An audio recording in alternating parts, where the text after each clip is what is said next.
for some point even prior to the physical life, between the person that's going to be the channel and the energy that's going to channel through them.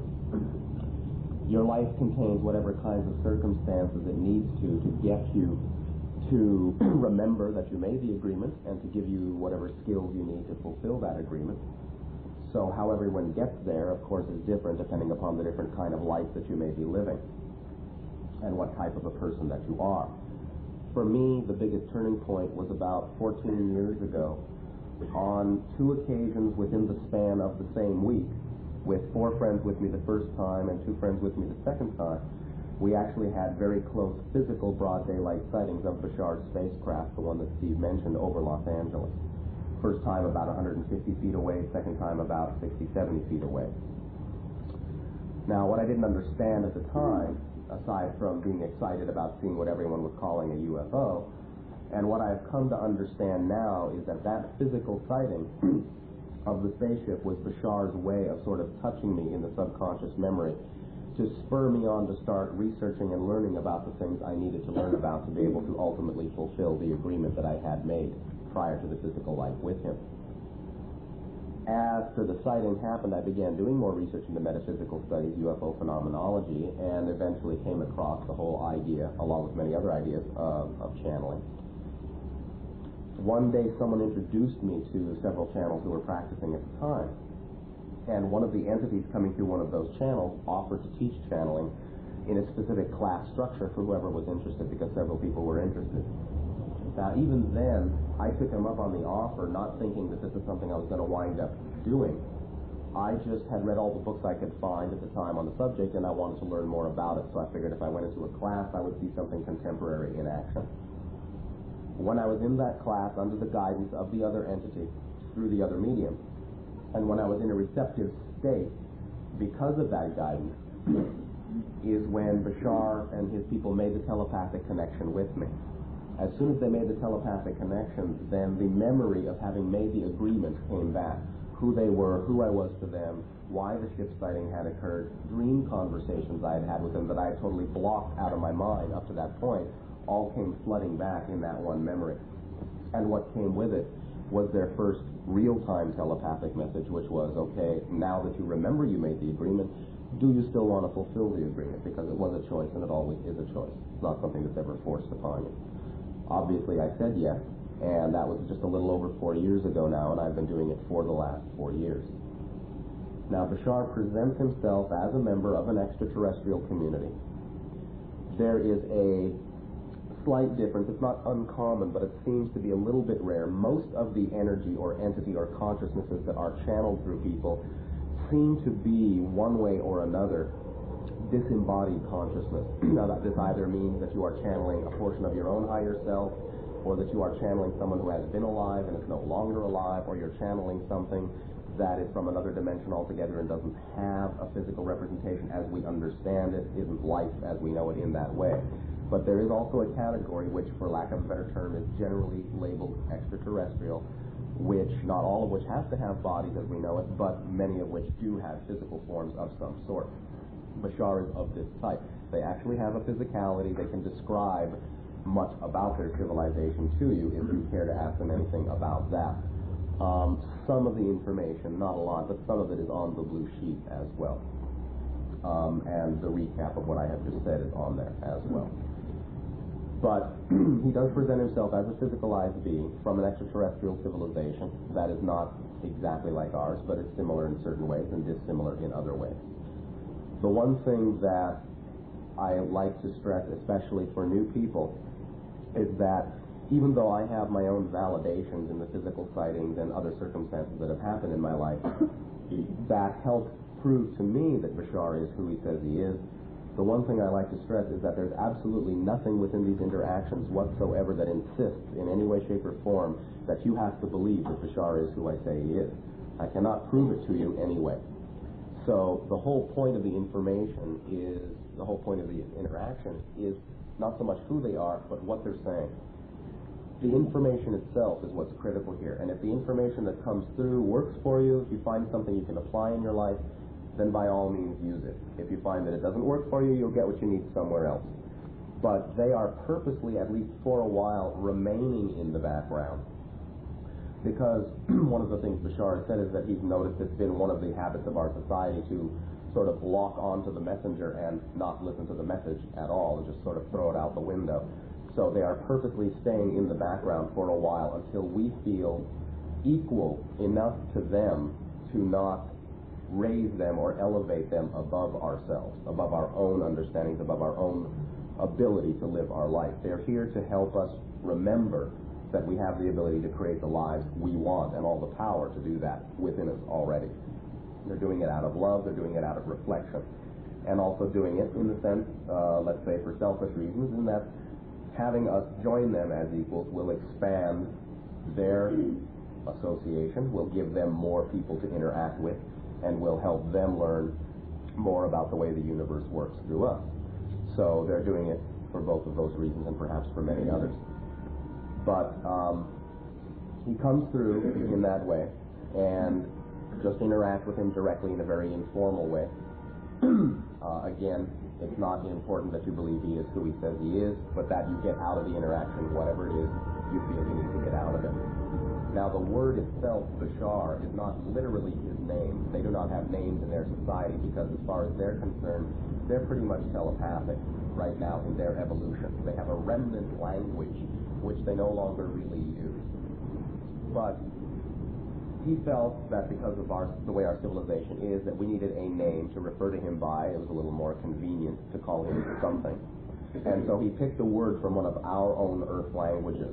The word Bashar is actually Arabic, and that's partly my background, which is why he chose it. And it does represent some of the connections that he and I have. But I don't speak Arabic. I had no idea what the word meant or that it even was a word at all when he chose it to represent himself by. He gave us one meaning of it, and other people who speak Arabic have supplied other meanings.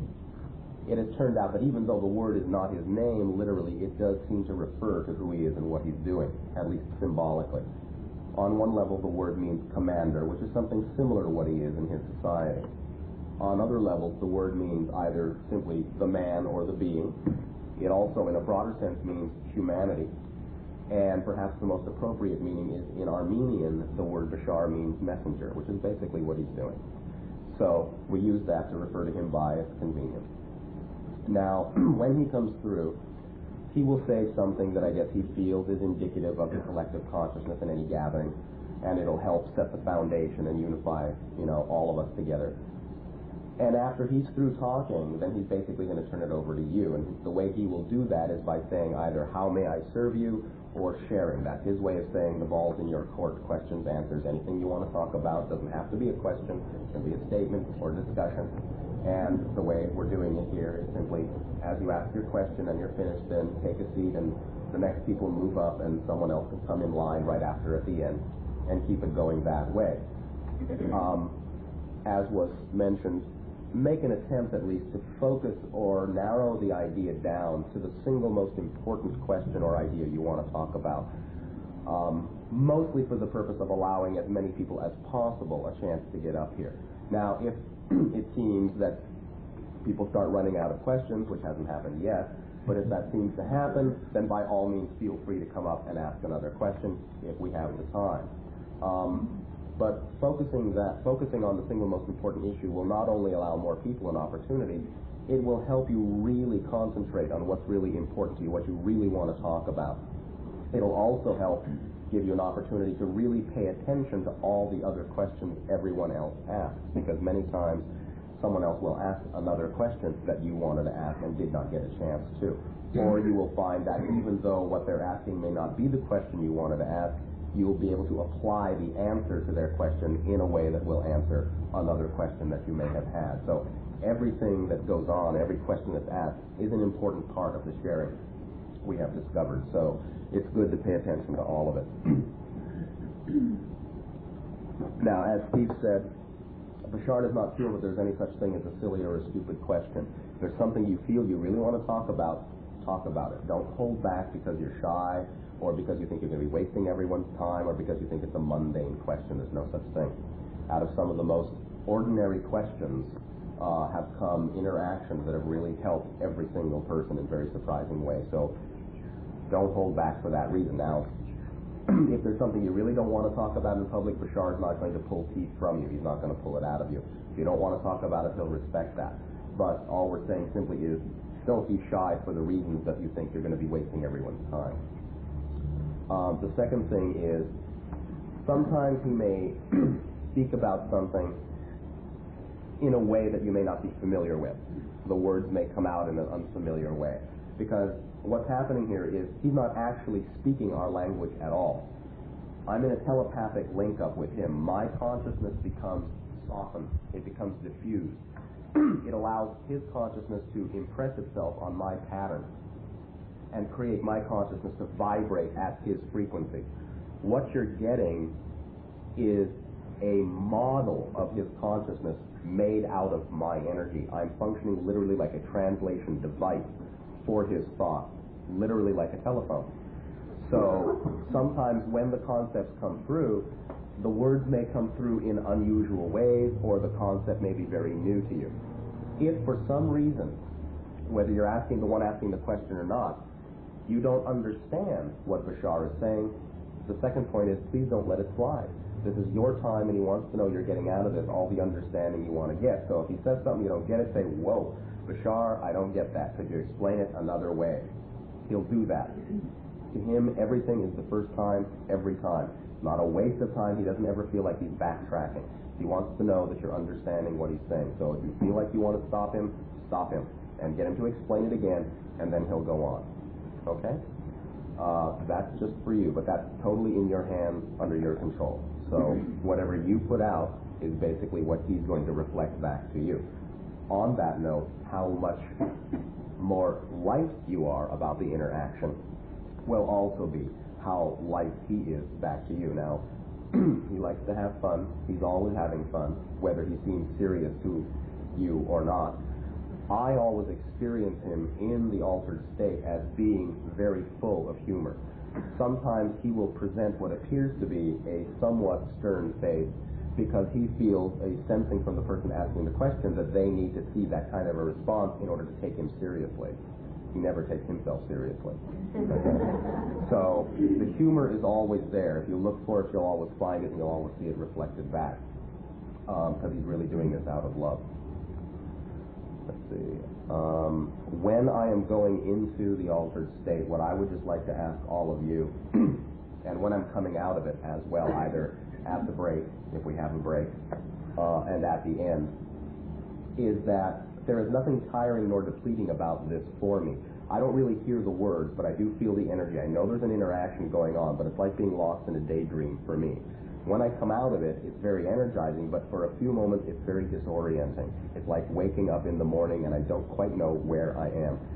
So what I'm asking is, when I'm going in and coming out, if you would just be quiet until I'm actually reoriented, and I'll let you know that I'm basically refocused, then you can start talking. If you all start talking all at once, when he just says goodbye, then it's like having 100 people shouting in your ear in the morning when you're trying to wake up out of a deep sleep. So just sit still for a second. I'll let you know when I'm back, and then you can move around and talk.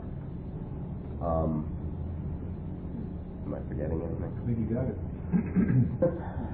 Okay. All right. Once again, then, thank you very much. Please enjoy yourself, because that's what it's all about. And I'll see you all later. Going into the altered state, sometimes you'll see some bodily reactions. None of these are painful. I say that just because sometimes people say it looks like it is. It's not. It's just an automatic adjustment to the energy. So don't worry about me. I'm having a wonderful time. Also, for the people, especially in the first row, there will be a volume change. Don't be startled.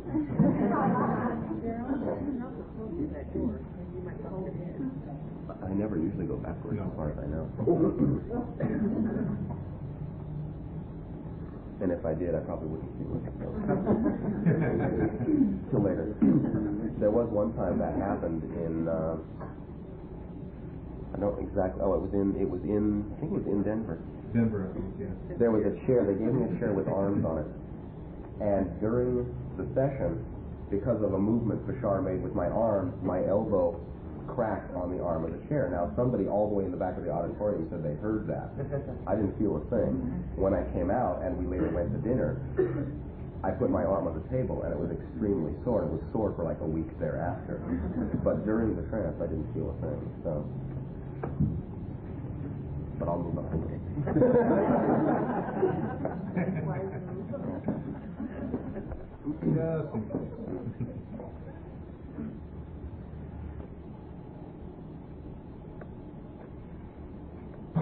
Hello, sir. How are you all this evening of your time as you create time to exist? Perfect. Are you all alive? Yes. Thank you. Allow us to begin this interaction this evening of your time with the laying down of a few foundations between us. The first idea we would like to discuss with you is an idea that we have begun to discuss now with many of you. And with every new interaction we shall undertake and participate in your society, we will begin with the following idea. It is in the nature of a project that we would enjoy involving you, all of you, within, and we have entitled this project the Peace Clock. We have heard many discussions upon your planet, many discussions about the idea of your desire for harmony and love and peace in your civilization. The idea always will go hand in hand with the degree of conviction that each and every one of you are willing to exhibit in creating that peace upon your planet. In creating it to happen, not just sitting back and waiting for it to happen, but in creating it to happen, in taking an active stand, as you say, in creating the idea of peace and harmony and creativity upon your planet in beneficial and positive ways. So, we have designed a little project that can assist you in moving the momentum in that direction, the momentum of the energy of your collective consciousness. This project, entitled The Peace Clock, goes as follows. It's very simple. Very simple. Each and every day, at exactly the time you call 12 midday, when your sun, your star, is directly overhead, be it a day that you call bright or a day you call cloudy, does not matter, directly at midday every day, for 1 full minute of your time, in whatever way, shape, or form seems most beneficial to you, do a silent meditation for world peace every single day. Now, the second part of this project is as follows. There will be what you would call information written out delineating this peace clock idea, and it will be available very soon to be dispersed among you. To take it and, as you say, copy it if you wish and share with as many individuals as you care to. For the second part of this idea is to have, by the date you call, your January 1st, 1990, every single individual on your planet every day at 12 midday for 1 minute meditating on world peace. Every single individual by that date. This information will be provided very shortly for any that care to take it and spread it and share it with all the other individuals in any way your creativity and your imagination so desire. In doing this, what you are creating is a motion, a momentum, an electromagnetic thrust around your planet. For we recognize that on your world you have many different time zones. Whenever it is noon, midday in your time zone, if that entire, shall we say, slice, 1/24th of your planet, is focused for 1 minute at midday on that meditation of world peace, and then the next slice, and the next slice, all the way around your planet, around and around and around and around, day after day after day, you will actually generate an electromagnetic momentum that will almost literally spin you and accelerate you in a higher vibratory pitch. Do you understand? Yeah. For you are beings of light. You are beings of energy. You are made out of living light. The thoughts that you have and the way you focus those thoughts utterly determines the nature of the physiological reality you experience. So this idea, this self-chosen meditation, called the peace clock, will aid and assist for all that participate in creating a more conducive and more literally conductive atmosphere in your combined world energy, to make it that much more available to you and accessible to you, that your thoughts of peace will find fertile ground in which to take root and grow upward, spreading its leaves to the light of your joy and love. The second idea and the foundation that we will lay down is for all of you to recognize that the purpose of these interactions that we have with you, and the purpose for many of the interactions at other levels of consciousness, as you call us, are now communicating to your planet forward, is as follows. You as a civilization now are beginning to awaken into more awareness of a willingness to explore different levels of consciousness. You are all beginning to suspect that there is more to you than just the physical form, and that consciousness truly expands and extends beyond what you have for so long, many thousands of your years, been taught to believe, that the physical world is all there is, that the physical universe simply exists with you or without you, and that you have really nothing much to say about it, or you may be in it for a while. You are told that you may be able to affect to some degree your immediate surroundings, but lo and behold, in the ultimate story you are given or have been given on your planet, anything you do doesn't have much of an effect on the overall reality. But now you are beginning to discover this is not so. You are beginning to realize, even your own scientists and your physicists are beginning to realize, that your thoughts themselves are the actual driving and creative force behind the physical reality, behind the physical experiences each and every one of you have. We are here to remind you of who and what you already are, to allow you to begin to discover and remember more and more and more and more of the energy, of the consciousness, of the beingness that you already are. You have many different forms of literature upon your society. One in particular you have labeled your Bible. Within that Bible, there is a phrase that many of you are familiar with. That phrase goes as follows: you are made in the image of God. Now, what does that mean? Do many of you really understand what that means? God, what you call God, what our civilization calls all that is, the infinite creation, is a multidimensional, infinite awareness.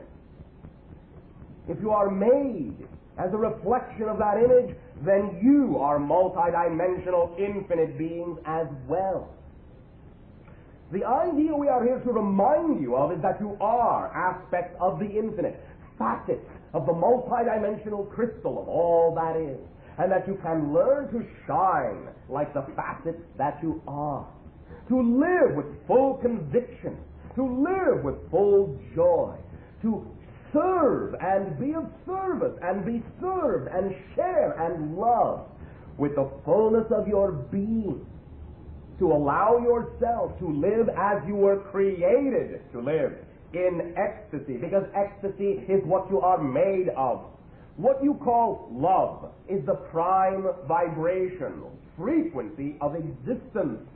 When you match that frequency as unconditionally as you can, you are aligned with creation itself, and all things are possible through you. It is very simple.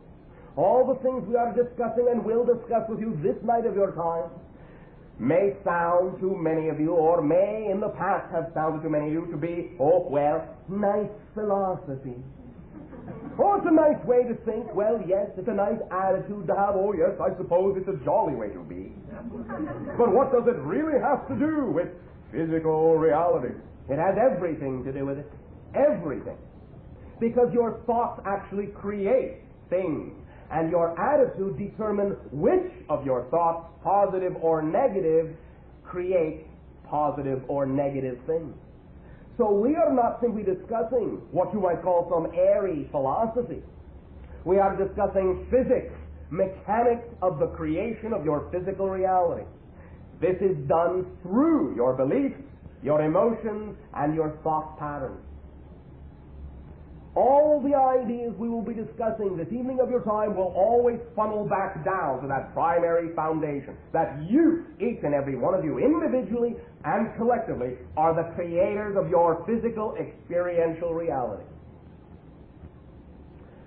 The ideas that we shall share this day, this evening of your time, will always be for the purpose of reminding you that you have already been created with the ability, innately, inherently, to create whatever reality you really prefer.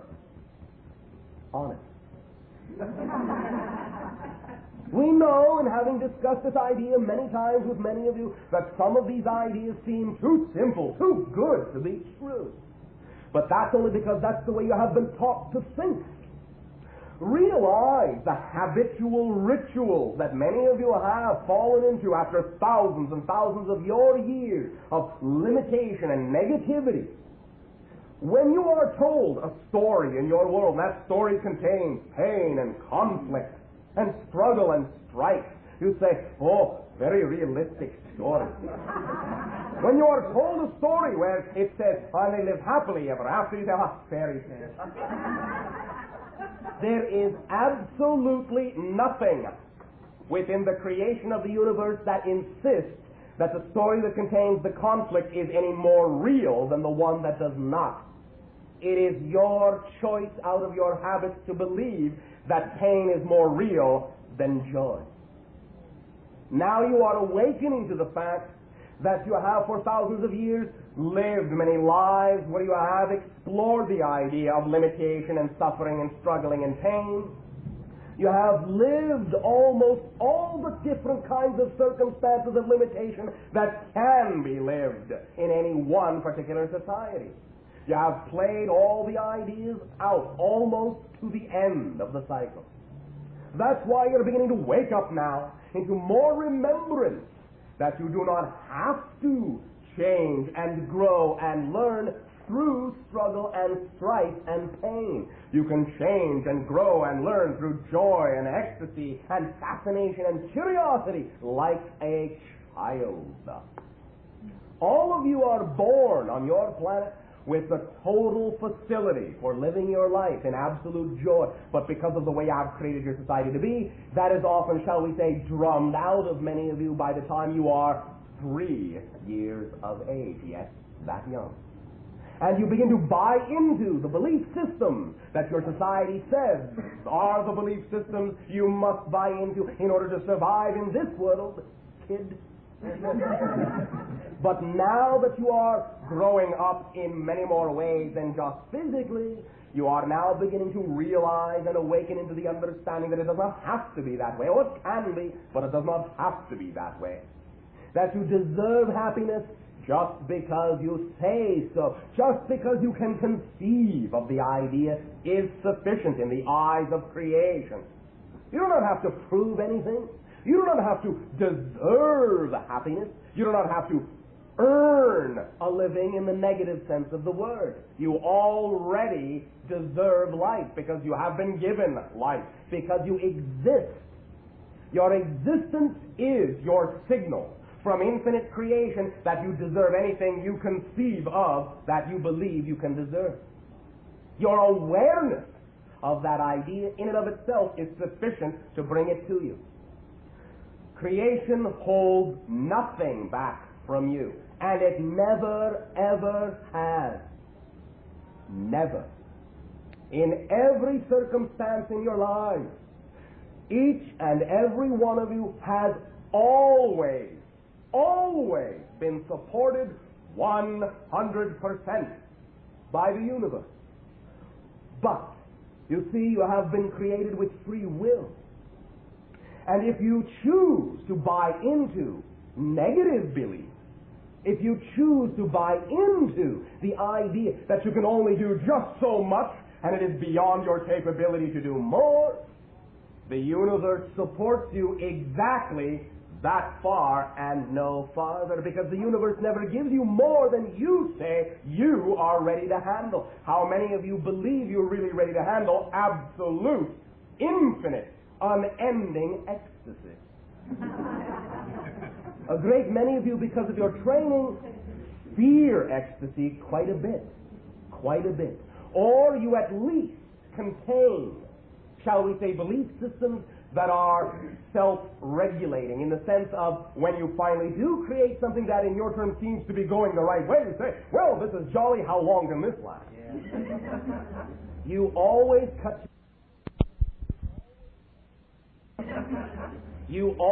cut your own selves off. And as soon as you impose that restriction on yourself through your belief systems, the universe says, all right, if that's the way you want it, cut. Instantly. Instantly. Instantly. You are that powerful. You have always gotten everything you believed you could get. Or, perhaps even more importantly for many of you, everything you believed you deserved to get. For deservability is a big issue with many individuals in your civilization. I deserve the negativity, or I don't deserve the positivity. There are many ways, many clever ways you constantly create restrictions upon yourself. All of this stems from the fact that in your terms a long time ago, you chose as a group consciousness to be highly focused into physical materiality. What came with that choice was the ability to forget that you were the creators of all your physical reality to begin with. You have played the game of forgetting for thousands of your years. Now you are remembering. You are waking up, blinking your eyes and saying, oh, there is something more. I am now remembering that I began this game, I began this cycle a long time ago. Now I'm at the end of it. Time to go on to a new cycle of joy and remembrance and creativity. That choice on your part, that recognition, that awakening on your part is why I and others like myself are now even able to begin to communicate with your civilization, because you have opened the invitation that allows us to come through. We cannot and will not, in any way, shape, or form at any time, ever impose ourselves upon any civilization that does not want the interaction, that does not extend the invitation first, by radiating a vibrational frequency that says they now know there might be other consciousness, that they now know that there might be other levels to their own consciousness.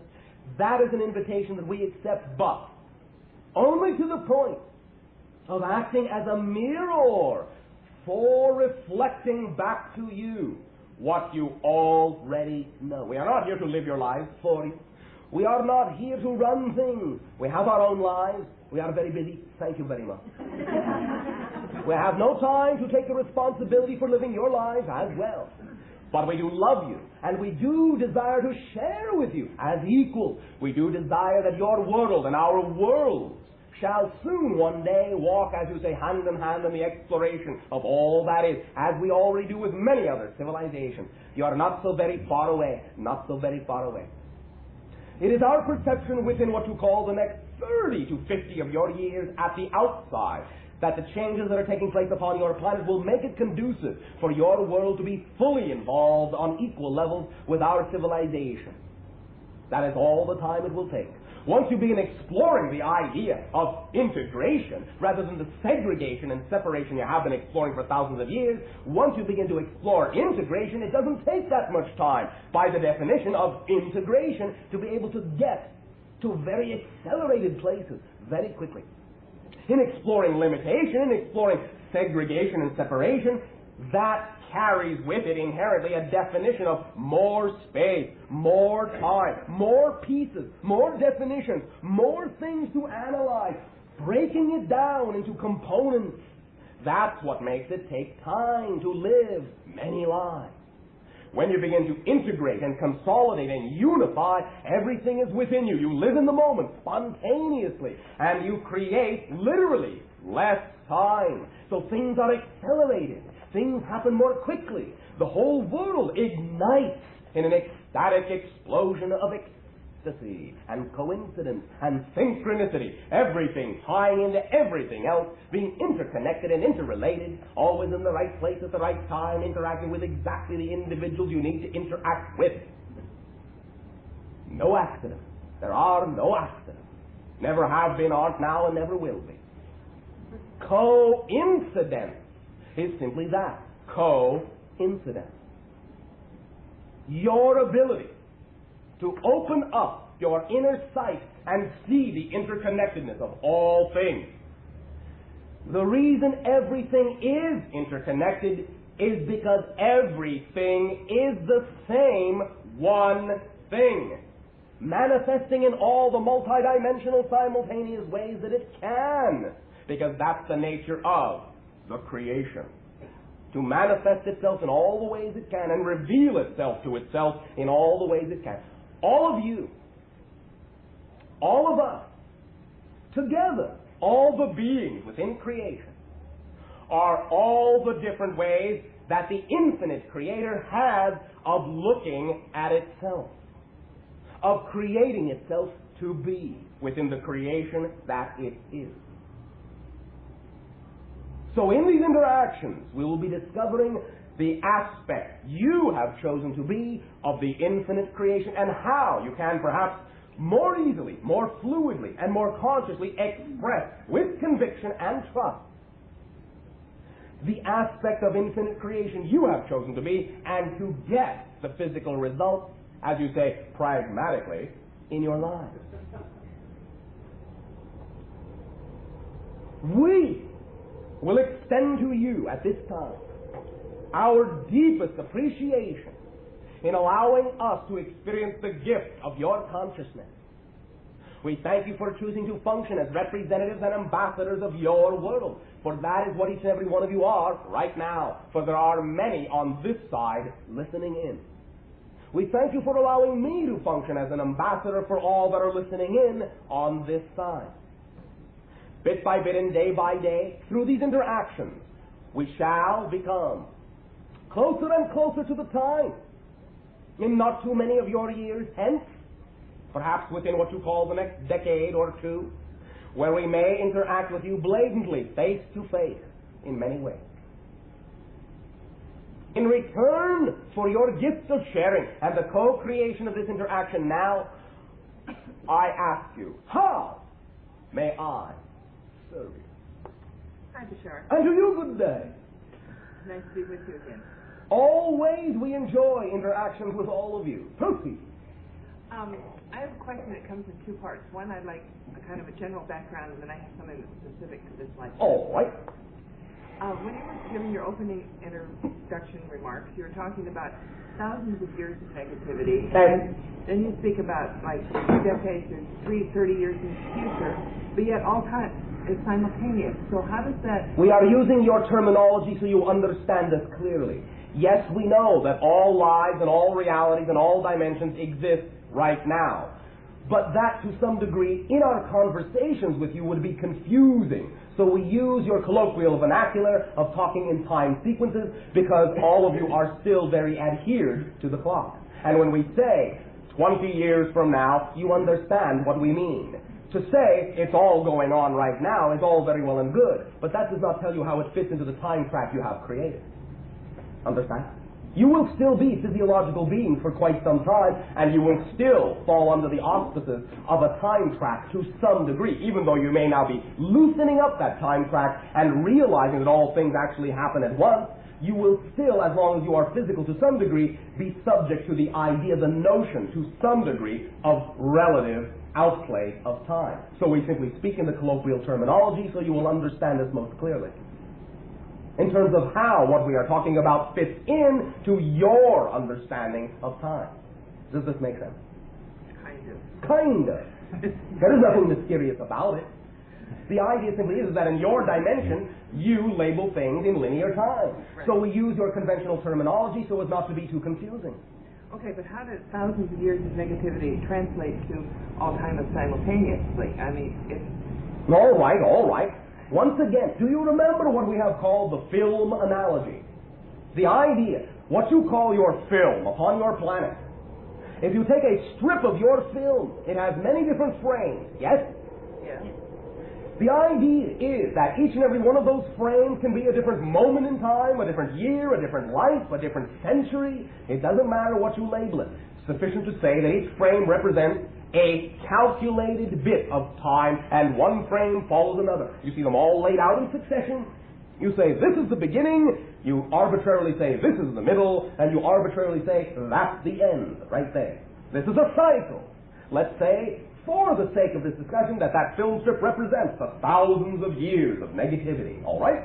Okay. Now, that is the physical analogy of awareness. Everything is compartmentalized into segregated frames, one thing at a time. However, I understand that all right. part. However, now you, the being, the true non-physical consciousness entity awareness being that you are, the total soul that you are, knowing that the physical reality is only one aspect of the total soul that you are, this total being is now analogous to what you would call the projectionist looking at the strip of film, looking from above with an expanded point of view down onto this nice little flat piece of film with all of its frames, nice and neat and orderly, one after another. Now, while you project your consciousness into the film, you only experience reality one frame at a time. But as soon as you step back, shall we say, rise above physical reality and adopt the point of view of the projectionist, well, the projectionist looking down on the strip of film sees all the frames at once. They're all simultaneous. They're all right there. The whole film, the beginning of the film, the middle of the film, the end of the film is all, as you say, in the can at once. The whole film is there. The projectionist can look at the film backwards, can look at the film frontwards, can start in the middle and go in both directions. To the projectionist's point of view, it doesn't matter because all the frames are laid out in front of the projectionist all simultaneously. But for the beings, the characters inhabiting the frames of the film, they only perceive the story one frame at a time in a particular linear direction. This is the analogy of physical reality and non-physical reality. Non-physical reality, where you exist as a total being, has the point of view of the projectionist. When you project an aspect of your consciousness into physical reality, it is like becoming one of the characters in the film who can only understand the story one frame at a time.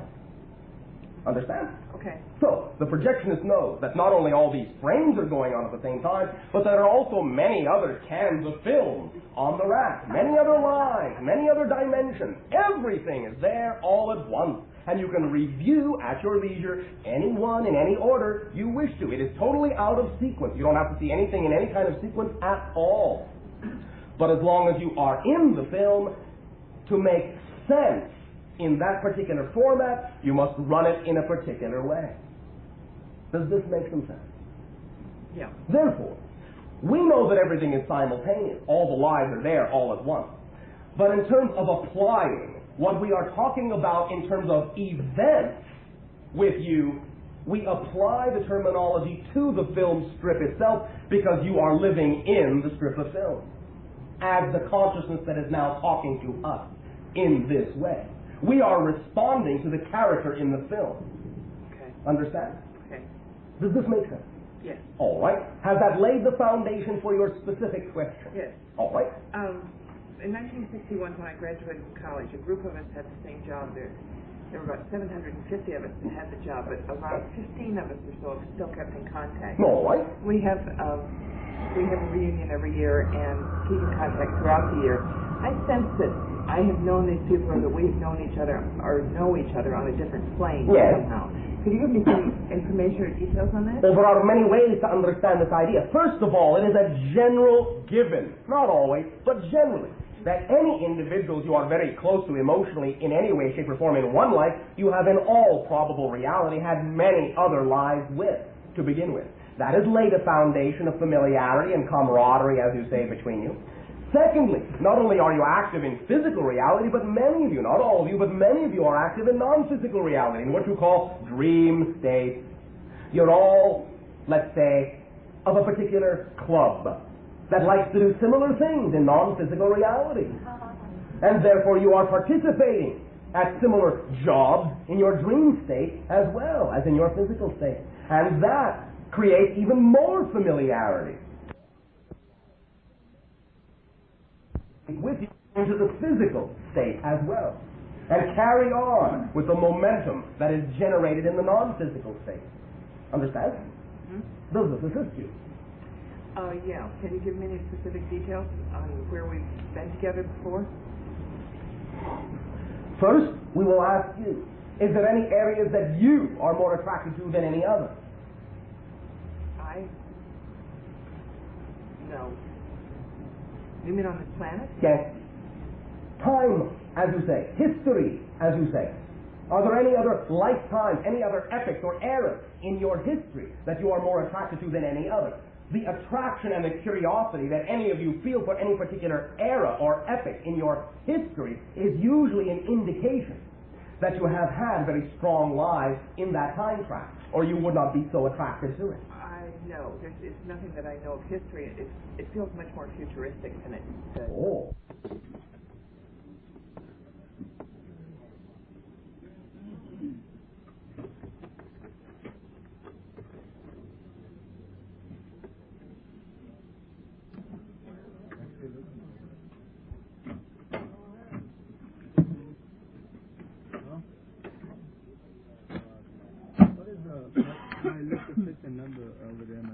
What's that?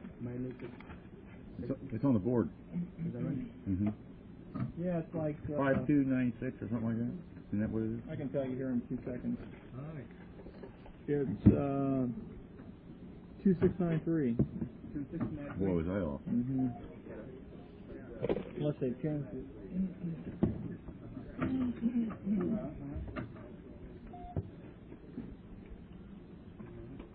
Unless they've changed it. Which is always possible.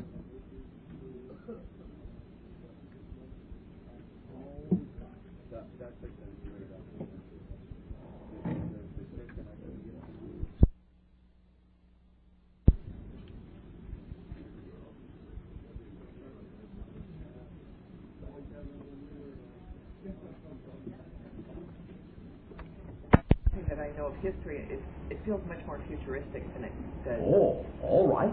It doesn't feel like history as I know it on this planet. All right. Future history, then. I guess so. All right.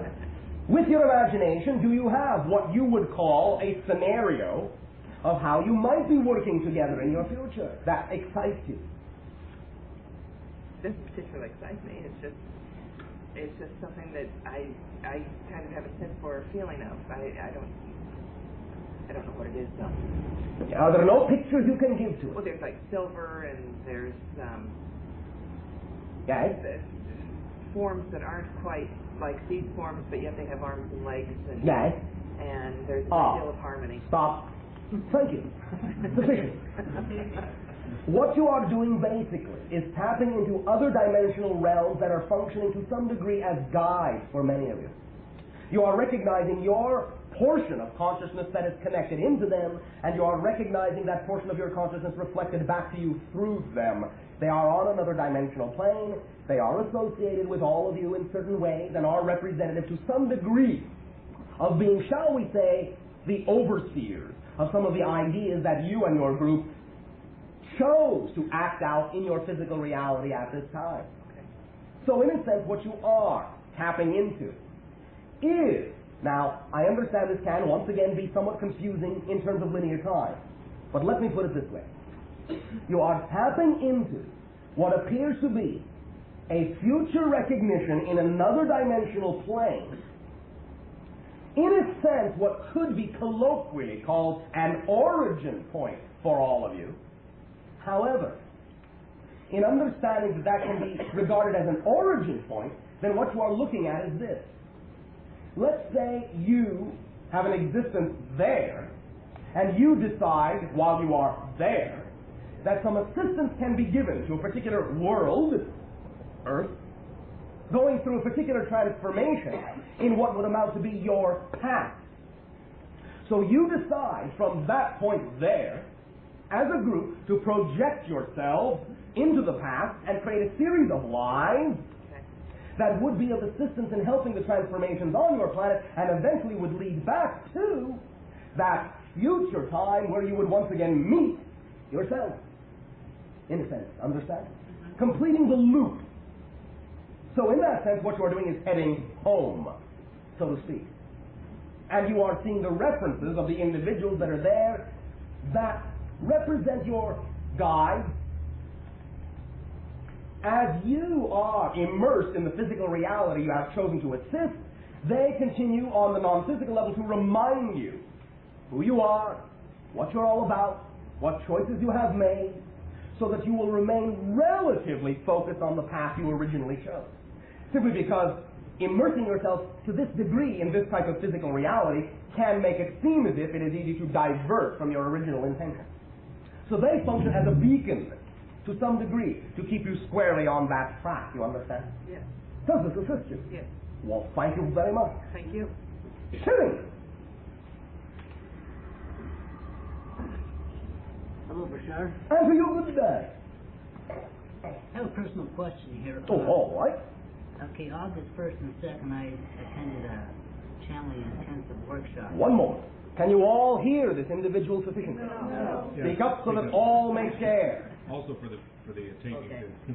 Okay, August 1st and 2nd Yes. of 87 this year, I attended a workshop, channeling intensive.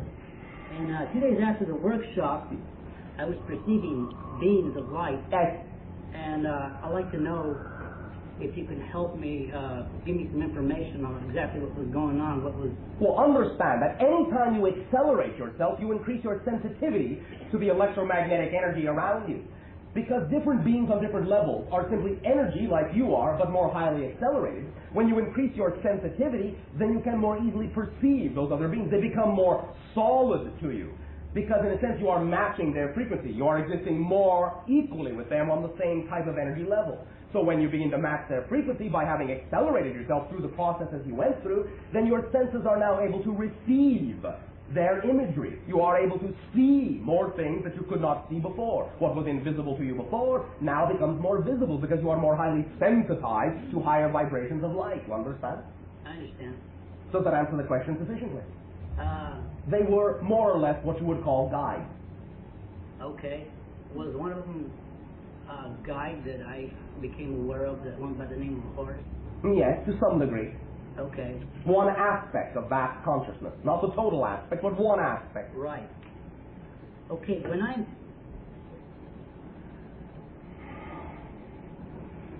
Yes. If I'm creating my reality totally, 100%, Yes.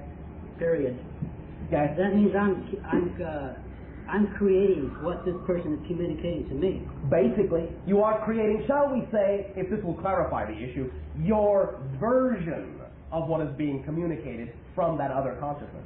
So I can't change the communication if I wish. Oh, absolutely. You will always be able to hear exactly what you really want to hear. But does this...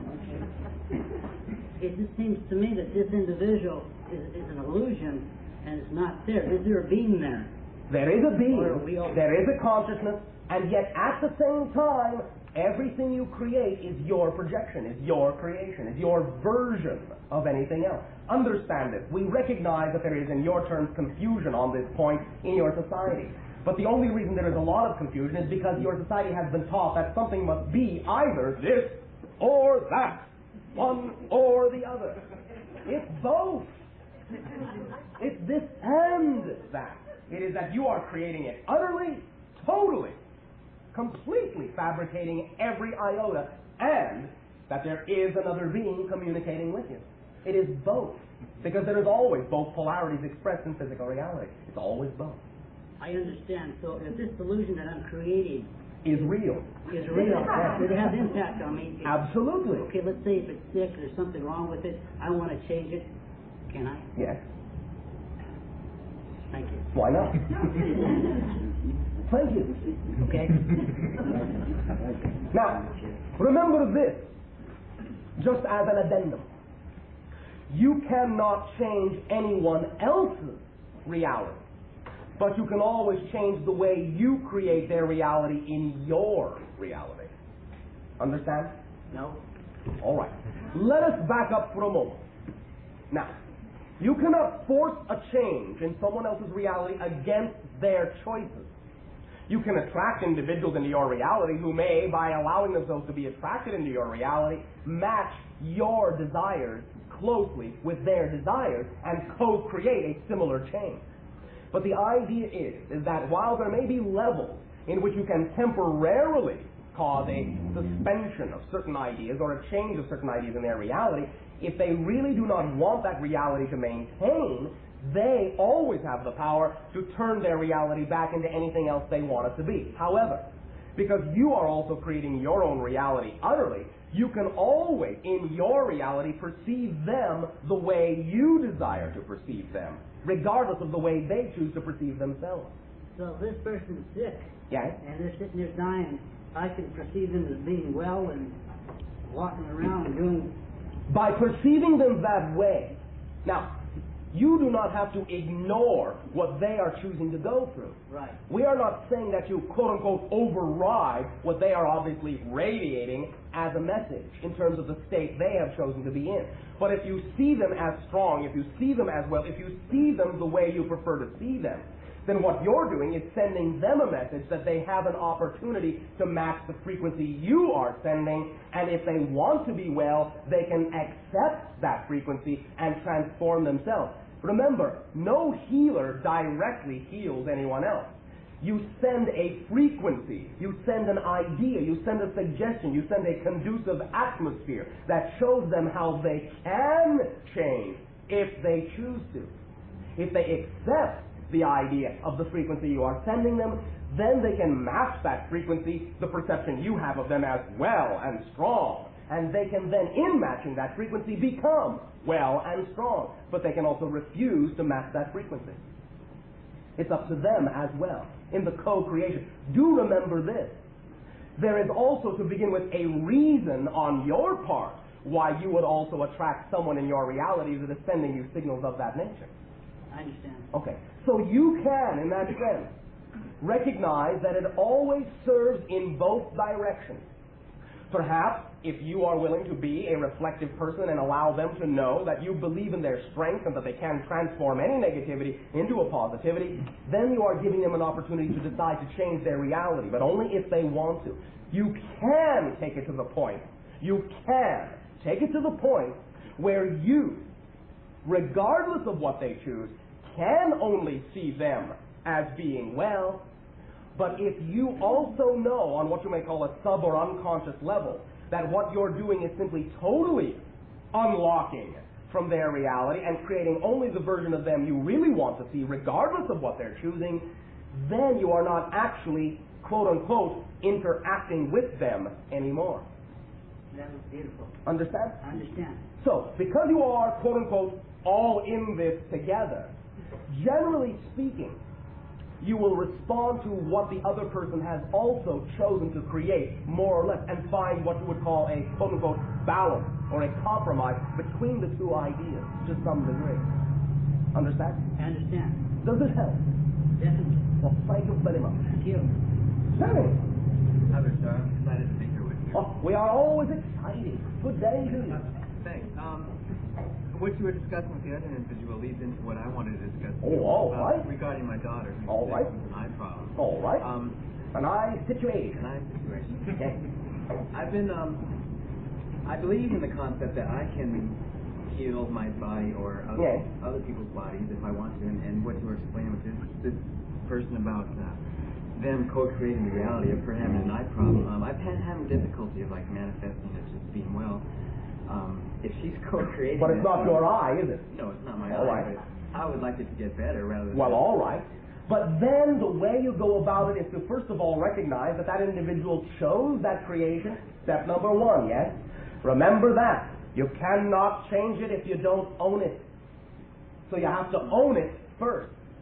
So you must recognize the reason for why that individual would believe they would have to choose that particular manifestation. There's absolutely nothing that says they have to. Right. But if they have, then allow you, perhaps even with your daughter, to explore the reasons for why it would be created that way. Now, perhaps one of the easiest ways to go about it, and your imagination can come up with any other way if you find it easier, is to ask yourself, or to have her ask herself,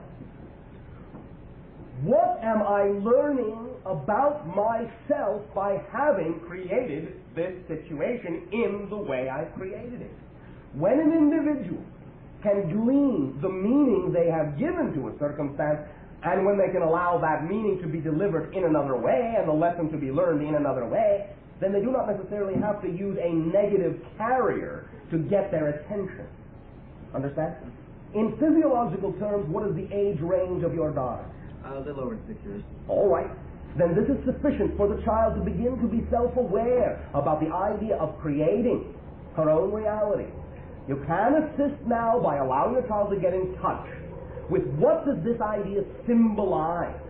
Start simply, explore all the different things that could be attributable to, let's say, formulating a particular idea with that particular sensory organ. In other words, you can ask a series of questions. Well, you can ask, what is the daughter's name? Jessica. Jessica, you can say Jessica. Is there something, what is the nature of what you call the eye situation? Well, they won't both focus at the same time on one particular object. The muscle is shorter or something, so she can look with one eye or the other, but not both at the same time. Oh, all right. I don't know. All right. You can say, Jessica, do you prefer when you see things with one eye more than another? Yes or no? Do you have an eye that allows you to feel more than the other eye, that you are perceiving what you really want to perceive? Right or left, left or right? See what the answer is. From there you can go on to understand that what this may simply be indicative of, and this is now in certain ways very common upon your planet, this defocusing, is to allow the individual to perceive both polarities, both sides, both points of view of a single issue. Instead of being so rigidly locked on in the way your society says you ought to be focused to any particular idea or reality, sometimes individuals will create a splitting of their vision and defocusing in that way, so they can only see it from one side or the other side and not both at the same time, because they are literally within themselves examining one side or the other side of an issue, and do not want to be locked into seeing the idea that the society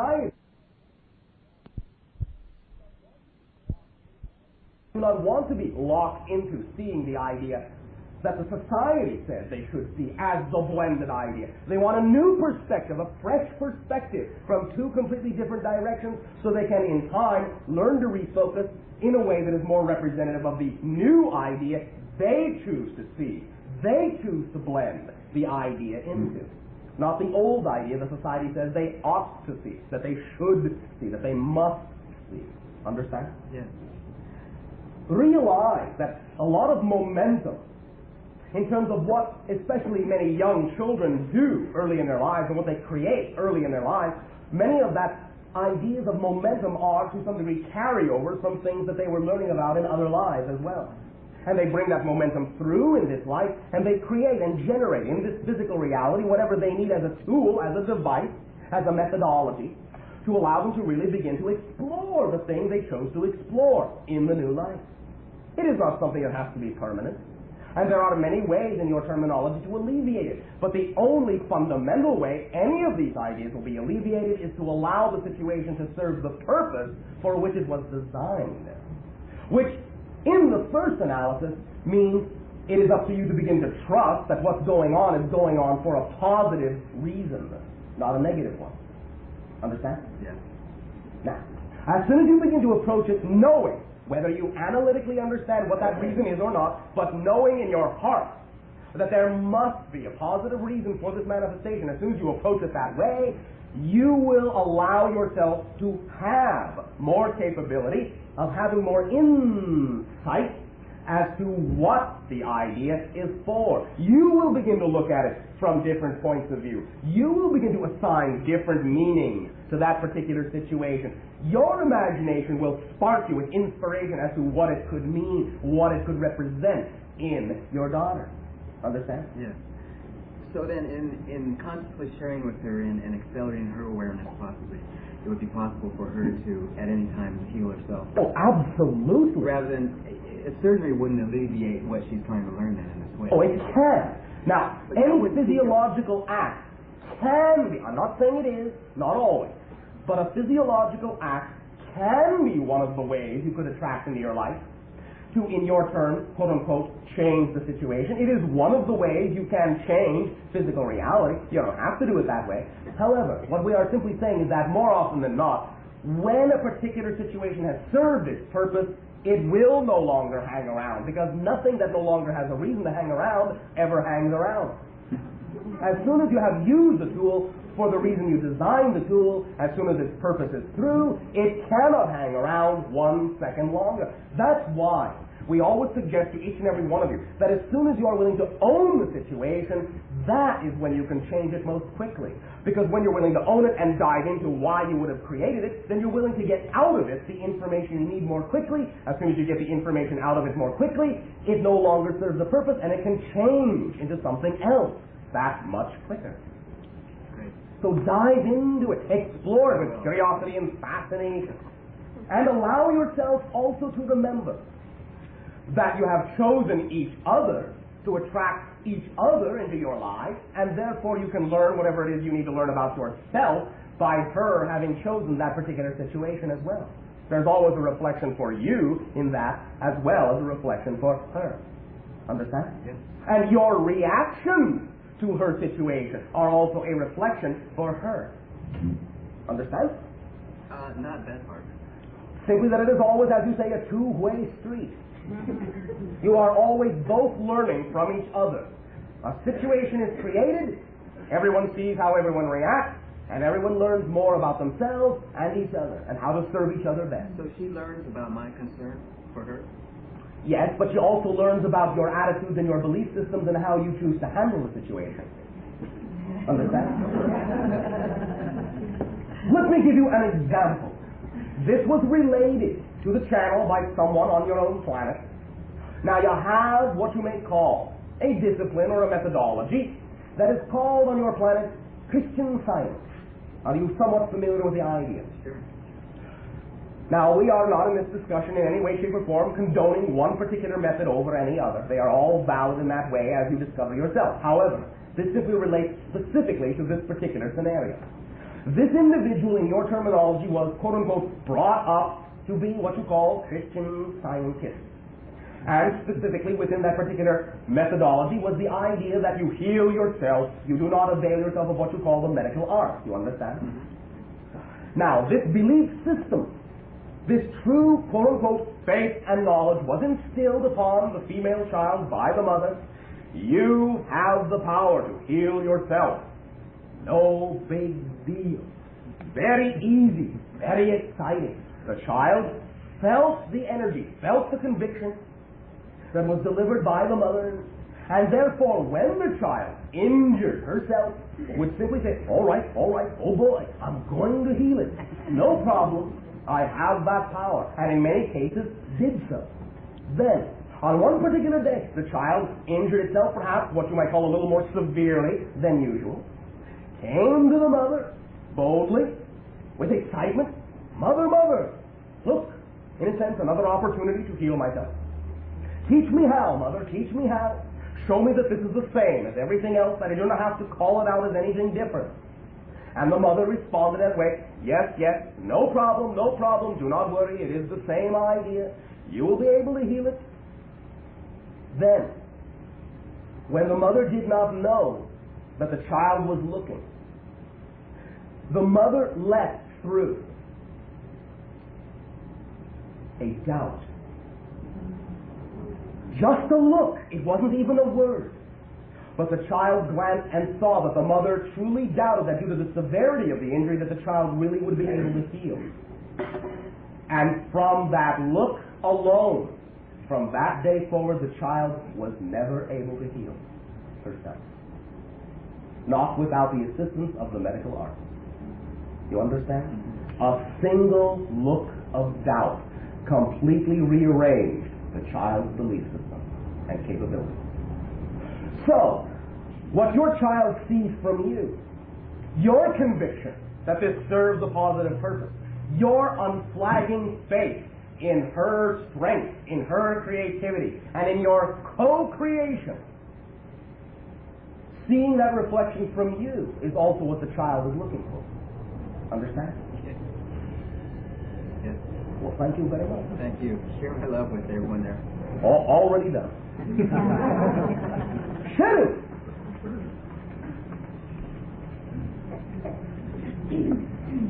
I've recently been studying a subject called Avatar. Okay. And and good day to you as well. Thank you. I'm very excited about it because it helps us to do what somebody like you said about creating our own reality. All right. There are many tools, many methodologies. Whatever works for you, use it. Whatever doesn't, don't. Okay. What I want to know is how much impact is this Avatar going to have on the way the world... Did you just hear what I said? I guess not. All right, I'll repeat it in a new way for the first time. You said to use it. I said, whatever works for you, use it. Whatever doesn't, don't. The things that you believe are aligned with your vibration will be the things that work for you and have the greatest impact. The things that are not aligned with your frequency will have no impact on you at all. So, if you find that you have attracted yourself to a methodology, to an approach that you believe is in line with the vibration you are at any particular moment, and it works for you, and you get your impact, and you create your results, then use it. And in using it, you shine as a living example for others to be able to share similar ideas by seeing them reflected from you, and seeing for themselves whether the idea works for them or not. Every tool has an infinite amount of impact on your entire world. But not every tool is specifically designed to hit and match the frequency of every individual on your planet, at least not yet. Because you have so many different belief systems, so many different frequencies of understanding and levels of comprehension upon your planet at this time, not every tool will hit the mass consciousness in the same way. So we simply say that the impact any tool will have will be absolutely indicative of the amount of individuals that think in similar ways to that tool, that are of the same or similar vibrations to that tool. And the reason that there are many tools now being created is because there are many different individuals with different belief systems who need different tools to have the same impact. Much of the information, much of the basic scenario, much of the foundational elements are the same in 1,001 different tools. It is simply that different tools work in the same way for different individuals. So they're all having the same type of impact, even if it's not exactly the same tool or the same methodology across the board. If it works for you, use it. When it no longer works for you, use what does. Impact is only determined by discovering what is of your vibration and what works immediately for the individual you happen to be at any given moment. And when something stops working for you, if it stops working for you, that doesn't mean it's wrong. That doesn't mean it has lost its ability. It simply means you have changed. And now perhaps you need either A, a different tool, or B, not so many tools anymore at all. And that you are willing to rely on yourself as the prime tool. For that's the ultimate goal, the end result of all tools, to render themselves obsolete. Understand? Thank you very much. Yeah, we are in this interaction to put ourselves out of a job. That is our dearest desire. To have there come on your planet a day when you do not need us at all. And then, on that day, we will be able to interact with you as equals, sharing together on the same level. Understand? Yeah. So, does that answer the question sufficiently? Yeah. You answered the next question I had. So. Well, thank you. Thank you very much. You're welcome. Sharing. Hello, Bashar. Oh, and good day to you. I'm here pretty much as a messenger myself. Oh, all right. All of you are. A messenger from my husband, Rinche, who got this function started and then had to leave. Yes. And he wanted me to tell you welcome, and also that even though he is halfway across the world, he is here with you in spirit tonight. Absolutely, and we are with him in spirit as well. And I have one question, and I feel I'm not sure that I can say it well, but I have taken the same training, not the same training, but I take the avatar training. Okay. And I feel like possibly you might be able to help me to apply this business of doing it myself, of being what I am capable of doing, Yes. but am not being it. Oh, all right. Well, I will begin to assist you by asking you, why aren't you being it? If I knew I would be. Oh, well, all right. Let's try a little trick, shall we? Good. Oh, thank you. If you don't know, if you cannot find a reason for why you're not being what you say you want to be, then how about stopping assuming there is a reason? You've lost me. Oh, all right. I'll back up. Actually, I think what I was trying to say is Yes. I'm not being able to apply the material as well as I feel like I should be able to do it. Well, then let me ask you another question. Okay. Can you describe to me through your imagination any kind of a scenario that would indicate how you think you ought to be applying it? In other words, what would you have to be doing in order to think that you are applying it in the way you say you want to? Oh, that's easy. Well, tell me then. I have to be able to function as part of all that is, rather than as a meat body. Oh, no, no, no, no, no. I mean, mentally, not the No. No. No. No. Now, understand. The idea is, A, you have chosen to be a physical being, yes? Yes. Well then, there is a purpose in that as well as all the other levels you also exist upon. Being at one with all that is means being at one with all that is on any level you have chosen to be on, and expressing that oneness in the way that is appropriate for the level you chose to be on. There is absolutely nothing, this is a great myth in your society, absolutely nothing about physical reality that has to be thought of as less spiritual than non-physical reality. The idea is not to run away from physical reality and then you will be more spiritual, then you'll be more at one with the universe. The idea is to integrate everything you are into that one understanding, not deny any part of it. The idea is to live as fully as you can on every level you exist upon, not deny the validity of a particular level, thinking that another level is more spiritual and more representative of the idea of unity. That's exactly contradictory. I don't think that I got my point across. Oh, what? One more time. It's not a question of being or living well on this level or Yes. plane.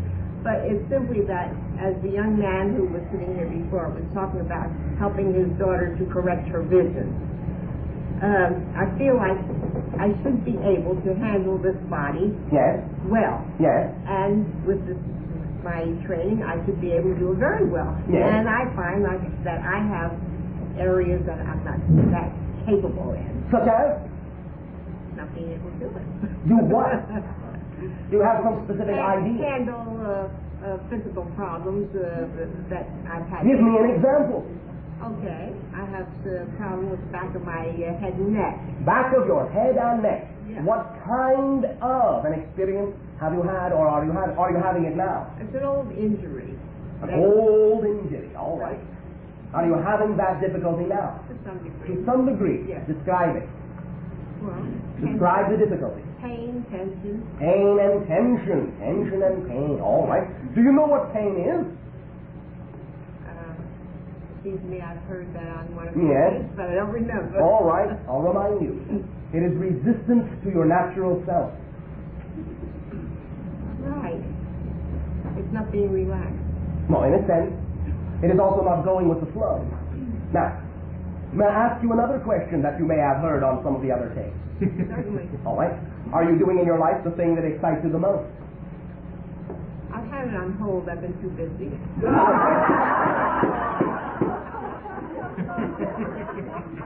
Are you being facetious? No, I'm not being facetious. So what you have just said to me is that you have put what excites you the most on hold because you are too busy to live who you are. I guess I've been trying to handle other responsibilities. Here's the point you are missing. When you do the thing in your life with integrity that excites you the most to do, all the things that are truly the responsibilities you need to take care of in your life will automatically come into your life to be taken care of in an effortless way. Because when you do the thing in your life that excites you the most, you are being the most you can be. Because the things that excite you the most because they represent who you really are in your natural state. That's what excitement tells you. That's what the energy of excitement lets you know. When you do and act upon the things in your life that excite you the most, you are in line and in alignment with the energy that represents the path you chose to be in this life. So when you say you have put your excitement on hold because you're too busy, you're saying you're too busy to be who you chose to be. That is resistance. Of course there will be tension. Of course there will be pain. You're not being who you are.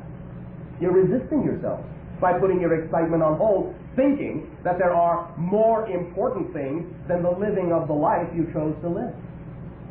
Because your society has taught you, if you're not responsible in this way, then you are not really living your life properly. You cannot give in to the things that excite you because you have responsibilities first. But understand, when you allow yourself to flow in the direction of what excites you the most with integrity, everything that truly is something you are responsible for doing in your life will bring into your life automatically a circumstance or an opportunity that will allow you to take care of that responsibility flawlessly, effortlessly, abundantly, without a second thought. You are working it backwards. Right. Understand? I understand. You are focusing on the details and allowing your overriding intention to be subordinate. The details are subordinate to your overriding intention, not the other way around.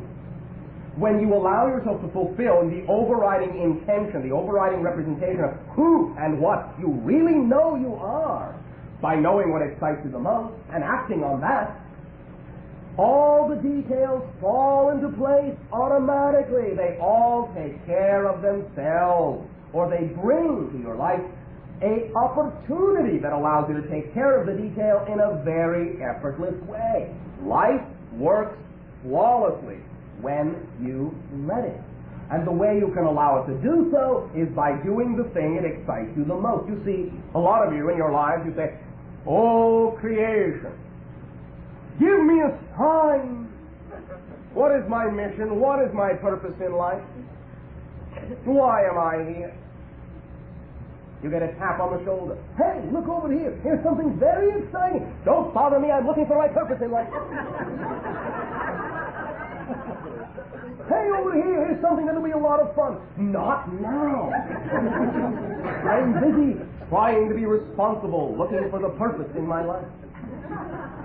Excitement is the answer you have always been waiting for. It is the signal you get from the infinite creation. Excitement is the physical translation of the vibratory energy that represents the path you chose to be in this life.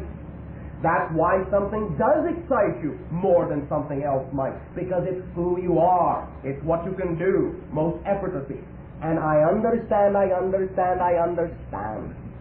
Sometimes the things that come into your life that seem to be the most exciting things you could do don't seem to have anything at all on the surface to do with the things you have been taught you should be doing.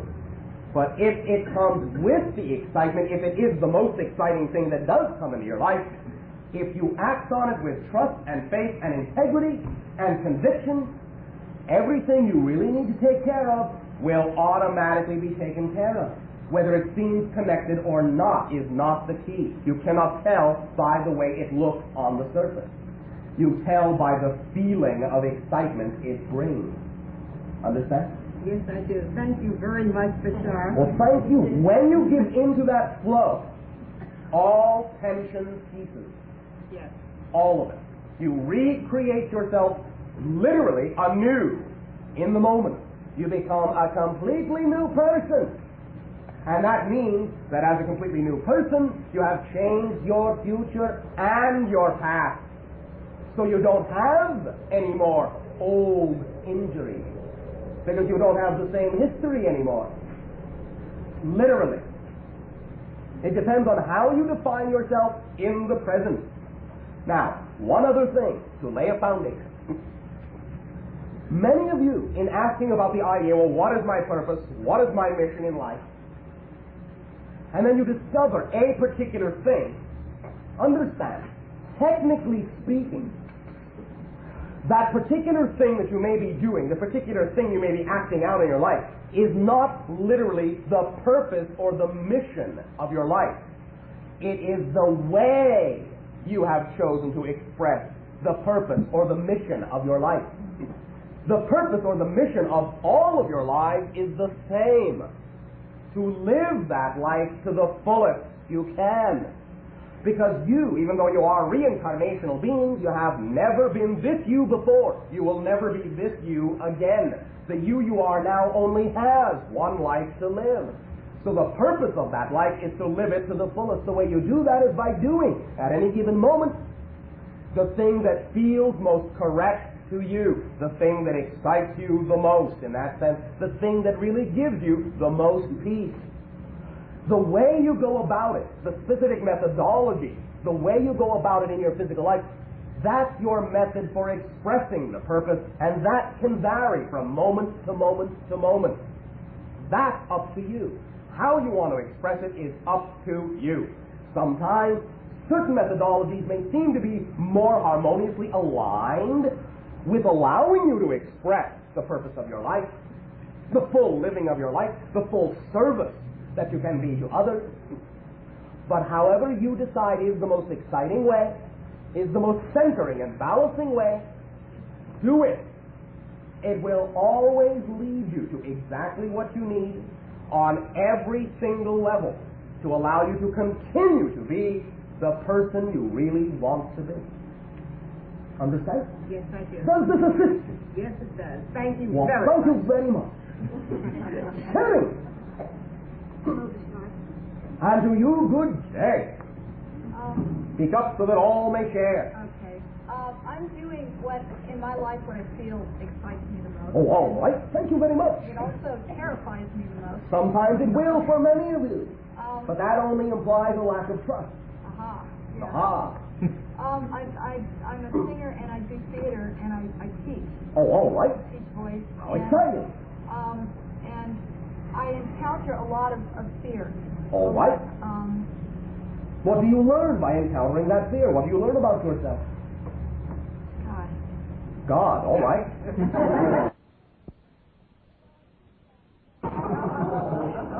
Well, I think that I've learned, as I'm feeling right now, fear, Yes. that I'm afraid to be vulnerable. Oh, well then, do me a favor. All right? Okay. Define vulnerability. While you are pondering that, I'll give you a few moments. All right. Let me remind each and every one of you, and you as well, that all the fear you face in life, all the fear you encounter in life, is never the product of the situation itself. It is the product of your definition of the situation. So define vulnerability, and you'll understand why you're afraid. What kind of a definition do you have of vulnerability? It has to do with being a victim. A victim, all right. A victim. Yes, I'm exposed. Right. I'm open to attack. Right. I can be destroyed. Ooh, scary. All right. I'll go along with you. When you think of it that way, when that's your definition of vulnerability, yes, it's very scary. I'm not surprised you are afraid. Now, if you are willing to exercise your imagination on the other, as you say, side of the coin, give me a positive definition of vulnerability. To be an open channel. To be an open channel. All right. Very good. Now, in being an open channel, does that mean that you are plugging into the power of infinite creation? Yeah. And does that mean, therefore, that in plugging into the power of infinite creation, you are supported by the flow of infinite creation? Yeah. And that, therefore, you know you are absolutely eternal and absolutely infinite? Yeah. All right, now, out of the two definitions you have given me, which one do you prefer? All right. All right. Now, we have established that you prefer the positive definition of vulnerability. Now, if you are willing, will you answer another question? Oh, thank you so much. What definition of reality do you have that would allow you to believe that it is not simply a matter of knowing you have made a positive choice and leaving it at that? What definition do you carry within you that says it is not simple to know that you don't have to worry about the negative definition because that's not the definition of reality you prefer? What definition do you have that makes it difficult to realize that you can simply have the life you want because you say so? What makes you think that the negative definition is more likely to occur than the positive one? What definition of life do you have that makes it seem as if the positive definition is too good to be true? You don't have to answer me now. But the idea simply is, always, always, always, when you determine what the definition is of the life you prefer to have, and there still seems to be something that quote-unquote prevents you from having the positive manifestation, then realize you can always backtrack it to another definition that prevents you from realizing that it is simply a matter of choosing what you want and that will stick. Okay. Because you say so. You don't need another reason. Okay. If you say, this is what I choose, then that's what will happen. Now, here is the key. When you make your choice, then you say, all right, I prefer the positive definition. Then, when circumstances arise in your life that you have attracted, if you know you have chosen the positive definition, don't act as if you haven't. Don't fall back to the negative definition. Don't say when something happens in your life, oh no, that's wrong. How did that happen? That doesn't fit. We're back to trust. Oh, always. But understand something. And this is where many of you have a little bit of misunderstanding. We are not talking about trust as if you only use trust to create positive things in your life. You have every single one of you, without exception, you have always used infinite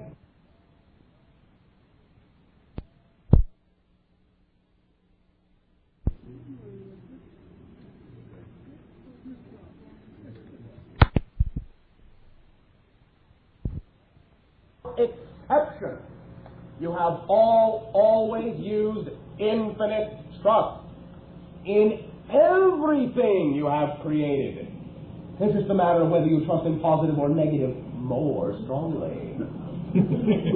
So we're not talking about using trust as if that's something new. Oh no, trust. Now I've got to learn to use trust. Oh no, that's difficult. No, it is not something you're not familiar with. You've always used trust. It is the mechanism by which you create all the reality you experience. It's simply a matter of what you feed into the trust. Negative definitions in, negative reality out. Positive definitions in, positive reality out. And there is no other way to experience that. What you put out is what you get back. That's it. That's the way the universe is constructed. So, allow yourself to understand that when we say use trust, all we're actually saying is use the same trust you've always used to the same degree you've always used it, but feed it with a positive definition and know beyond a shadow of a doubt that it will therefore respond in the same way it always has. It will give you back what you have given it. Understand? And that's why you can understand that when you make a decision to be a positive person, nothing else has a mind of its own. It will not change against your will. It can't. It can't say, let's mess with her. She utterly believes in herself as a positive being and utterly believes she will have a positive manifestation. Let's fool her. It can't do that unless you give it the power to play that game in your own self-created unconscious mind. But you create that with a belief. You say, go ahead, fool me. I give you power to sneak up on me and change my mind. But that's a game you're playing. All of you. Because you have been taught that you have an unconscious mind. You don't. You are a conscious being. Even if you are using 90% of your consciousness to make yourself believe you're only using 10, you're still using it all to play the game. You're always a 100% conscious being. Even when it seems like you're out of control, you're controlling the creation of that situation. It's up to you to understand that you're always in control. So, once you know the choice you have made, then when certain circumstances arise in your life, just because they may look the same as the circumstances that before you would have labeled negative, don't label them negative anymore just because they look the same. Appearance on the surface means nothing. Situations do not have built-in meaning. They are empty, neutral, blank. You fill them up with the meaning you believe in most strongly. The meaning you fill them up with is the effect you get out of them. So when something happens in your life, don't become the old you and say, oh, this has no business being in my life. Say, I know I am a new person. I know I have chosen to be a positive person. Therefore, no matter what this looks like, I know it's happening for a positive reason. Look for the positive meaning. Give it a positive meaning. You'll get a positive effect. Even if, yes, even if another individual who comes into your life actually has a consciously negative intention toward you, if you have attracted it into your life, you are only going to get a positive result out of it. Because if you know you're operating at a positive frequency, that's the only effect you can have in your life. It is not physically, mechanically possible to have an effect that you are not the vibration of. Understand? Yeah, I think so. Does this assist you? Yeah. Are you sure? Well, I'm sure when I listen back, it will. When you listen back. I mean... All right, I understand what you mean, but do remember this as well. You do not need me to create the interaction between us.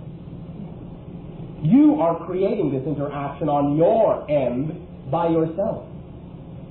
Anytime you feel the need to feel the vibration of this interaction again, create it whenever you wish. You will tap into the level of energy that you think we represent, but what you will be doing is tapping into your own version of the same level we exist upon. And you will be having the dialogue with yourself, which is in a sense what you're doing right now anyway. Understand? Yeah. Does that assist you? Well, thank you very much. Well, thank you very much. No, you're very welcome. Henry. Hi, Bashar. And a good day. I wanted to talk about a couple things that excite me. Oh, all right, you go right ahead. All right. I'll pay rapt attention. Actually, the first thing that I just wanted to do was thank you very much for awareing me that I can do what excites me and be supported by it. You know, I really love playing music and I love traveling, so I've decided that I'm going to be supported for playing music and traveling. Oh, thank you, Mr. Minstrel. Yeah. And secondly, I wanted to talk about something else that excites me very much that I have some recall of, but not of this life since we don't have that technology, and that is flying in spaceships. Yeah. And I was wondering, especially since you had talked about some beings that that are incarnating now that are from a quote different culture, that is having some connection with Arcturus. Yes. If they will helping to bring some of that technology Yes. out. Although do remember that none of you are original to your planet anyway. Right, right. But yes, they will forget less and remember more. Can we maybe expect some of that technology to be coming through in the coming decades? Oh yes.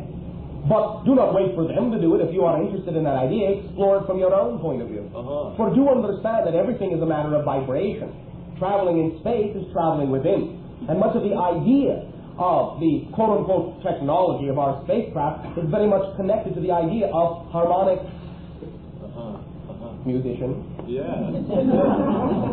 All right, I will do that. I have a great appreciation for the healing aspect of music, and it's a thing that I'm interested in.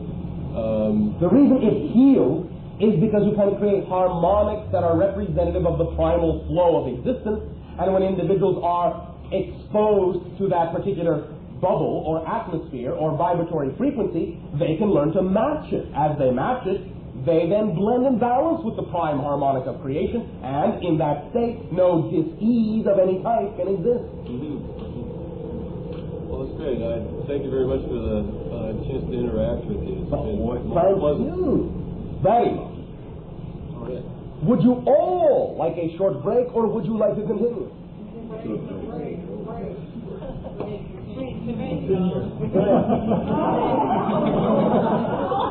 We will allow you a short break to decide what you want. We will resume contact in approximately 10 of your minutes.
What did you all decide? Shall we take a break or continue? All right, we shall continue. Hello, Bashar. And to you, good day. Now, I just want to say that I do believe that we create our own reality. Oh, thank you very much. Yeah. Now, what about taking anything that I'm doing and deciding that that's what excites me the most? Can I create that?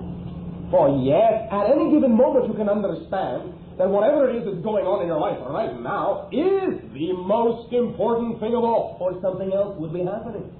So you can get excited about that, first of all.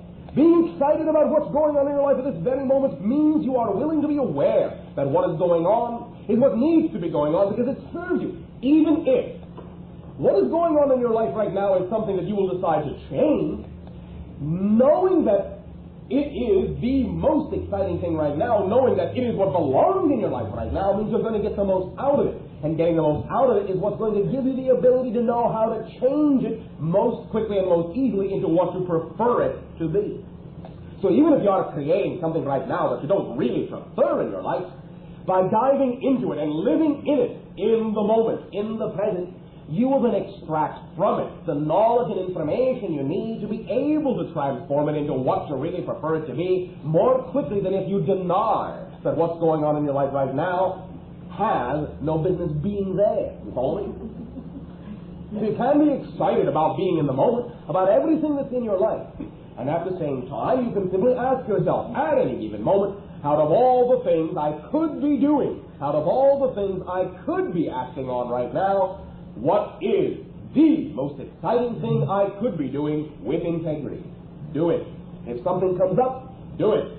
Moment to moment to moment. Even if you have an idea in your mind of some particular, shall we say, career or project that is really the most exciting thing you can think of to do, if you don't immediately see a way to do it, if you don't immediately see an avenue that would allow you to act on it, then the same answer is the key. Act upon whatever you are capable of acting on with full integrity and full excitement right now. And it will lead you into the circumstances to give you the ability to be able to act upon the other thing that excited you that you couldn't act on before. Because all excitement is a thread, and it leads to all other excitement. And it always expands, and it always grows in more and more exciting ways. You follow me? Yeah. Does that answer the question sufficiently? Oh, yeah. Oh, thank you very much. I have one other question. Oh, all right. I hear voices. Me too. All the time. Well, they're not coming from bodies. They're Yes, in so. my mind. And What's the difference? I don't know. I'd like to find out. Ah, thank you. There really isn't one. There Now, isn't any difference. the idea of, as you say, hearing voices, as you mean it anyway, as we perceive you mean it, is analogous to what we were talking about earlier to another individual that is seeing things that aren't there. You have increased, like many do, your sensitivity to different vibratory states of existence, which means you will be able to see and hear things you could not see and hear before. You are now being more aware, not only of being more in communication to other levels of consciousness, but you are more aware of being more in communication with other levels of your own consciousness. You are hearing your internal dialogue to different levels you did not know you had. You are allowing yourself to come together by discussing with yourself who you really want to be. And you are sensitive to other guides and other dimensions of consciousness that are, in that sense, whispering suggestions to you about things you could choose to be. But the choice is up to you about what you pay attention to. Understand? Yeah. This is something that is far more common now upon your planet than it ever has been. But it has always existed. There's always been some individuals with some degree of sensitivity to understand you can hear other levels of consciousness, even if they are not physical. All you have to do is listen in the proper way. That's all. The only reason, in fact, that most of you have not been able to hear those other things is because you have filtered them out. Do understand one very important thing. Many of you have been taught to believe that your physical senses are windows and doorways through which information floods and pours through. Not really. Your senses are actually more filters than windows. They keep out 99.9% of the reality around you and allow you to only perceive what your belief system says you ought to be perceiving. Your senses are not really perceivers as much as they are filters. So now that you are dropping some of the old definitions of what you ought to and ought not to be perceiving, your filters are filtering out less. So you are aware of more communication and information that is going on around you in many different levels. You understand? Mm-hmm. This is something that is becoming far more common upon your planet now. Okay, thank you. Oh, thank you very much. And do remember, it is almost in all cases the very same thing, these voices you are hearing, as the quote-unquote, I use the term very loosely, imaginary friends many of you have as children that are very real. Yeah. Does this help you? Yeah. Oh, well.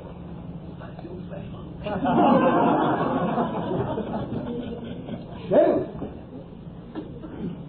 Hello, Bashar. Oh, and to you, good day. I'm here. Yes, you are. Because I have a great interest in channeling, because I began to channel myself Oh, all right. some months ago. All right. And so I not only bring myself here, but I also bring my channel. You are, technically speaking, the channel. This is so. I am bringing the one whom I channel. Thank you. Whose name, he says that we may call him Amarita. All right. And he sends you his greetings. All right. Always returned and reflected. Yes, indeed. My question to you has to do with the fact that I myself am a healer and a teacher in my own right. Yes. And I heal and teach by awakening the ability to heal themselves and teach themselves. Always, yes. Indeed. And I find that I'm also actively involved in this partnership with this channel, and we have similar goals, which is we wish to assist as many humans as possible in becoming. Well, of course, because these things are always made by agreement on both sides. Yes, indeed. What I want to know is, do you have anything to say to me as a channeler, who is involved in my own work as well as in this project? Do you have any words of assistance or guidance? Only that you trust that the more unconditionally you love and the more willing you are to be of service in that way, the more you will be served and the more you will expand in all the ways you exactly and precisely need to. And as the channeler, don't forget, you have a life of your own as well. And always know that no consciousness and no entity will ever expect that you should serve at the expense of yourself. Yes, indeed. I'm aware of these things, and you do mention love. Part of my focus in my work, the heart of my work, is unconditional love. Yes. And the message that Amarita brings is universal love. Of course. And so this is something that we resonate with together. Hey. Can you give me any practical advice for how to continue to develop my own life and my own work, as well as to bring through what it is Amarita has to do here as fully as possible? Well, you can perhaps pay attention to what is said through you and follow it. I follow it. Yes. I do pay attention to this. Do you follow it? Not always. All right. Remember that you are a physical being or have chosen to be in a physical world. Physical action is the key. Yes. How can I best motivate myself to physical action? If you truly believe that your physical action would really bring you the ecstasy you desired, what other motivation would you need? Understand? Yes, indeed. Is that sufficient? Yes, it is. All right. Thank you very much. Our unconditional love to you and your willingness to be of service, and perhaps simply for all of you, remember again, the basic definition of any channeling is simply doing what you really love to do. That's all it is. Any creative expression that is performed without doubt, without worry, in complete positive trust. This is my experience. Thank you for reflecting that light and being willing to be an obvious mirror. You're most welcome. Thank you. Shelley! One moment. Yes. Are you paying attention to your dream life as well? To a certain extent I am. Do you have any practical suggestions for how I can do that more, or do that more clearly? Do you have a particular, shall we say, chord or harmonic that you could either play and or hum to yourself that vibrates and resonates within you in a particularly pleasing way? Yes, indeed. Then when you are laying down to rest for the next, shall we say, at least 3 nights of your time, resonate this harmonic to yourself, quote-unquote, lull yourself into the dream state, and see if you have not opened up a few more doorways through which some information can come that would be of benefit to you. Wonderful. Thank you very much. Thank you very much. Shelley! Good evening, sir. And to you, good day. And I want to thank you very much. This is certainly an exciting evening for me. All right. Speak up so that all may share your excitement. It's about... Make them believe you are excited. My specific concern is about a lump that's been growing on my hand for the last, year and a half or two. A lump. A lump. Or it All right. appears to be a lump. A lump. Yes. and I'm concerned. I didn't want a medical solution if I could handle it without medical. Did you, in your terminology, get what you would call a medical diagnosis? No. All right. Why not? I didn't want to hear that I'd have to have surgery. Oh, all right. Why do you not want to hear that idea? Not that it necessarily must play out that way, but why would you not want to hear the idea? I feel like I should do it. Oh, why? Just because you hear it, why does that mean you should do it? While you are pondering that, allow us to continue. You see, the idea is to simply recognize that as a being in the society in which you live, you may have many ingrained belief systems that are stronger than other belief systems.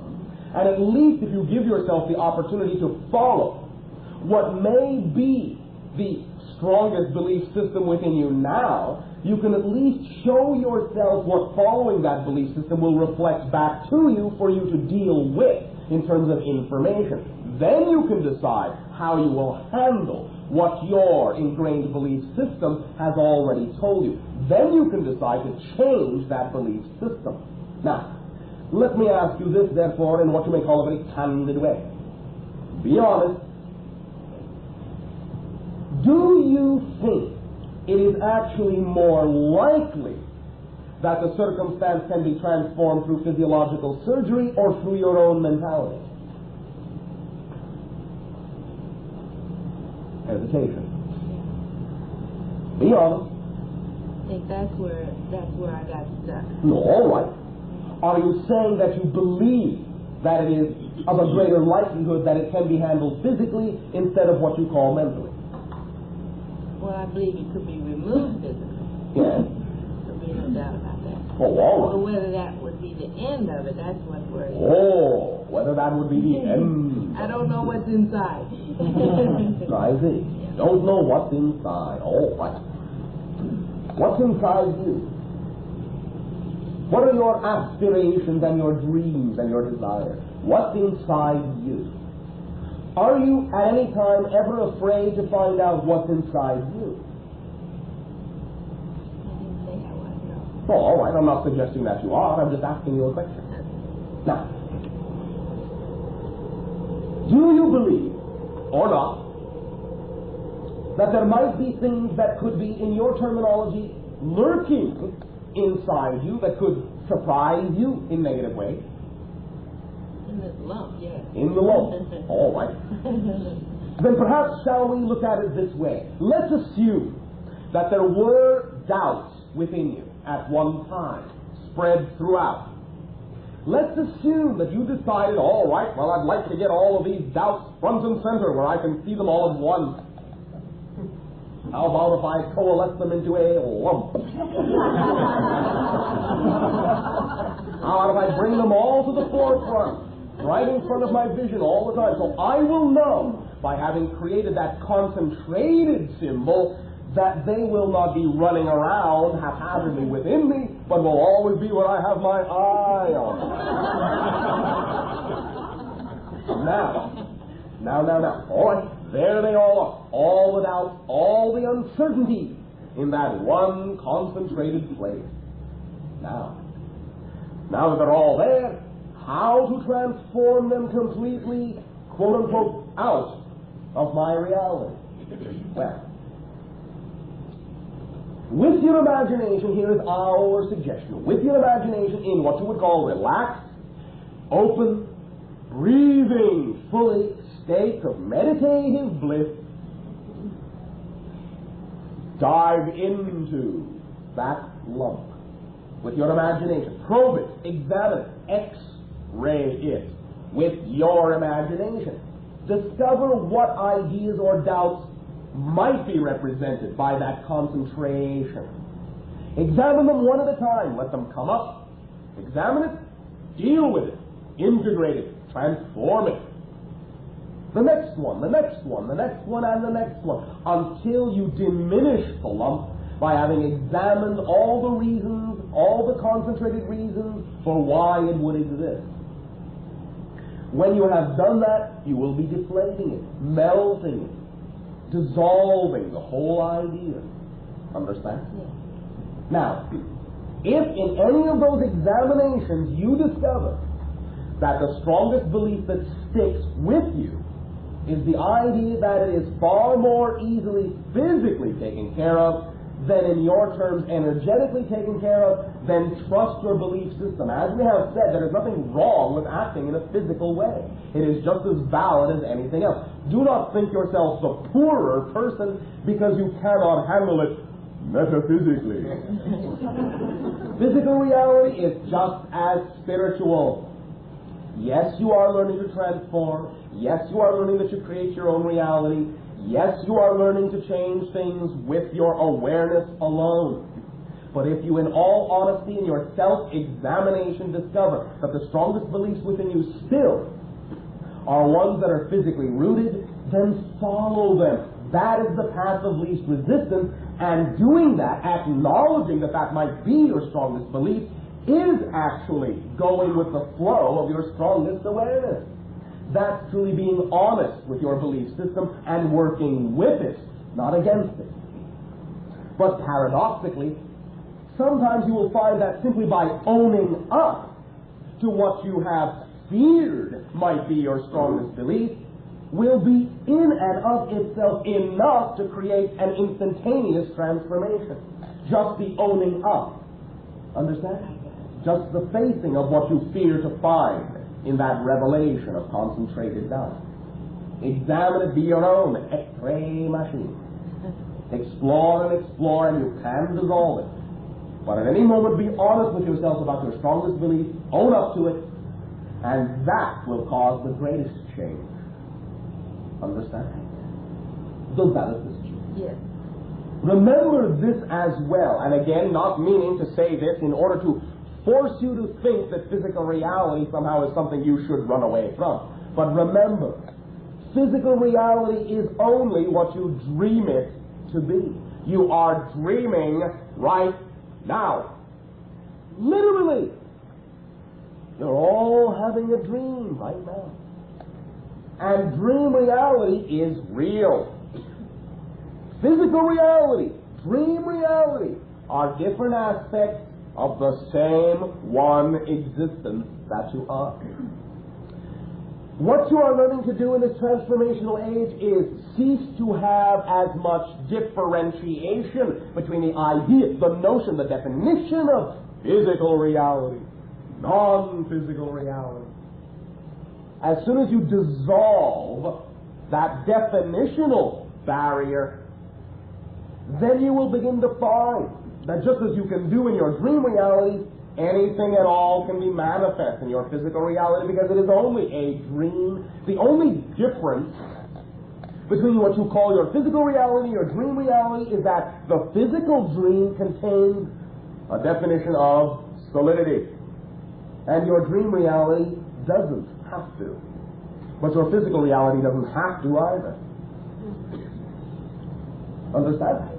Does this assist you? Yes, it does. Well, thank you. A pleasant dream. Thank you. There will also be some other assistance given to you. Thank you. I have nothing to do with it. Hello. Have a good day. Can you tell me how I might have more fun? All the time. More fun all the time. Yes. Fine. Yes, I can. Oh, good. Of course, it's up to you as to whether or not you create it. I'm trying, but it works the opposite. Trying. Don't try. Trying isn't doing. I try every day. Why try? I just said don't try. If you try, you're not doing. If you do, you don't have to try. Trying is not the doing of a thing, and all the trying that you do is only the doing of trying, and not the doing of the thing you say you want to do. Now, you have heard in the conversations we have had with other individuals, one of the primary questions we ask many of you. Are you at every given moment doing the thing that excites you the most to do or not? No. Why not? Never. Why have all these responsibilities? More responsibilities. I gotta be rich to do what I want. I beg your pardon? I need to be rich. I beg your pardon? Rich. I beg your pardon? You see, I am becoming more selectively third density deaf. I can no longer hear things that are simply definitions that are not a part of my reality. Define rich. Let's see, a lot of cash. A lot of cash. Why is that your definition of being rich? Well, because I will give you a little bit of a hint. Define abundance. that's it. Why? Well, Because you have been taught that that's what it is? Well, because if I had it, if I, wanted to travel, Yes. do all these interesting, fun things, Yes. I could just do them with Yes. my family. Yes. May I ask you a question? Yes. You're sure? Oh, thank you. Well, to be sure, it's all right for me to ask you a question.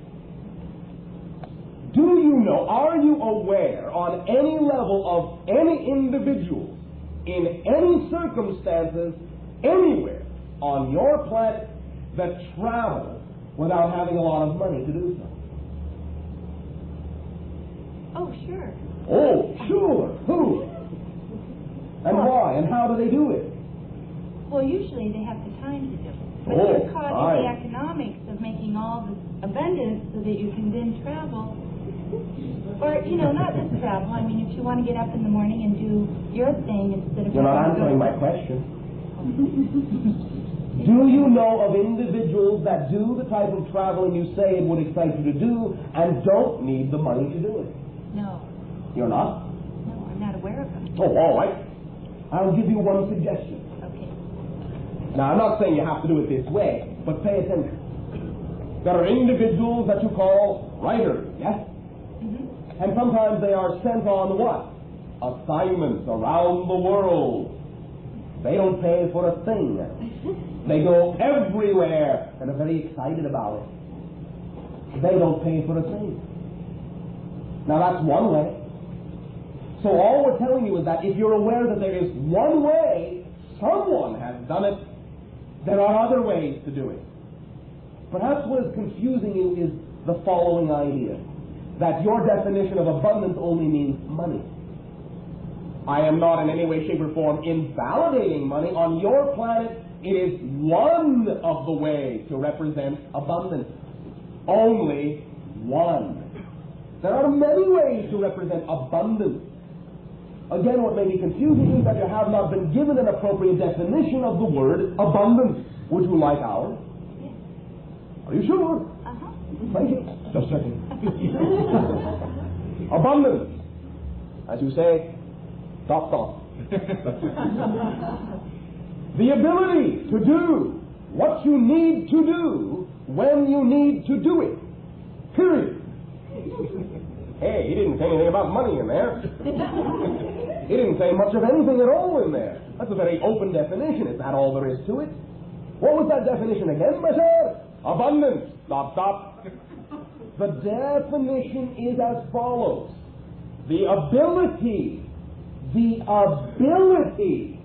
to do what you need to do when you need to do it. Period. Now, let me ask you another question. I like asking questions. That's something I've learned from all of you. If someone were to come along and say to you, I have noticed that you do this particular type of thing. I need someone to do that particular type of thing. And in exchange for you doing that particular type of thing, I will support you in traveling here and traveling there and traveling there so that you can do your particular type of thing here and there and there. Don't that excite you, they say? Well, I want to travel on vacation. I don't want to work.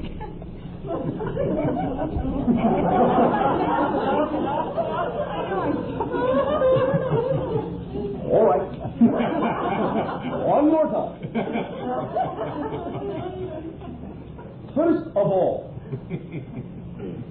Let's start at the beginning.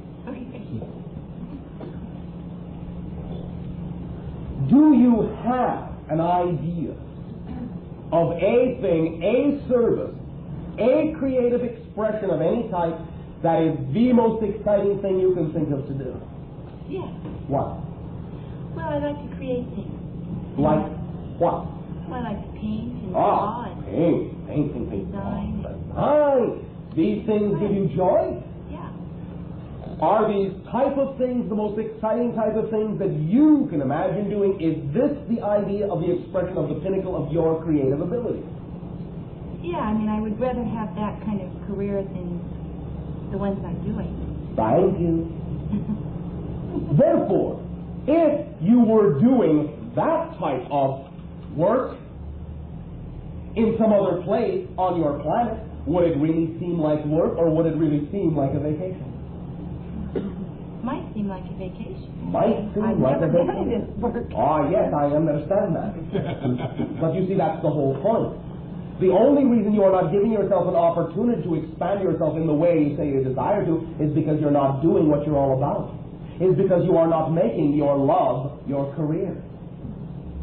Because you are, like many individuals on your planet have, thinking that you have to do this and you have to do that before you can do what you really are excited about doing. Not ever having been taught that what really excites you, if you do it with full conviction, will support you in the manner to which you wish to be accustomed.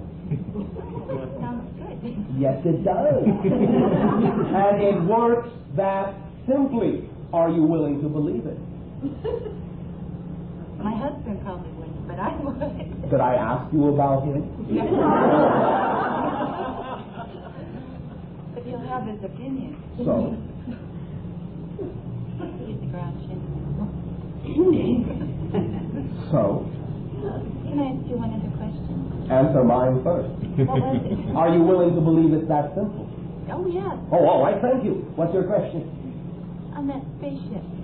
Yes. I mean, can any of us see it? Or what? I mean, There are appropriate timings to certain things. Always in your dream reality, yes. I see the flashing light sometimes.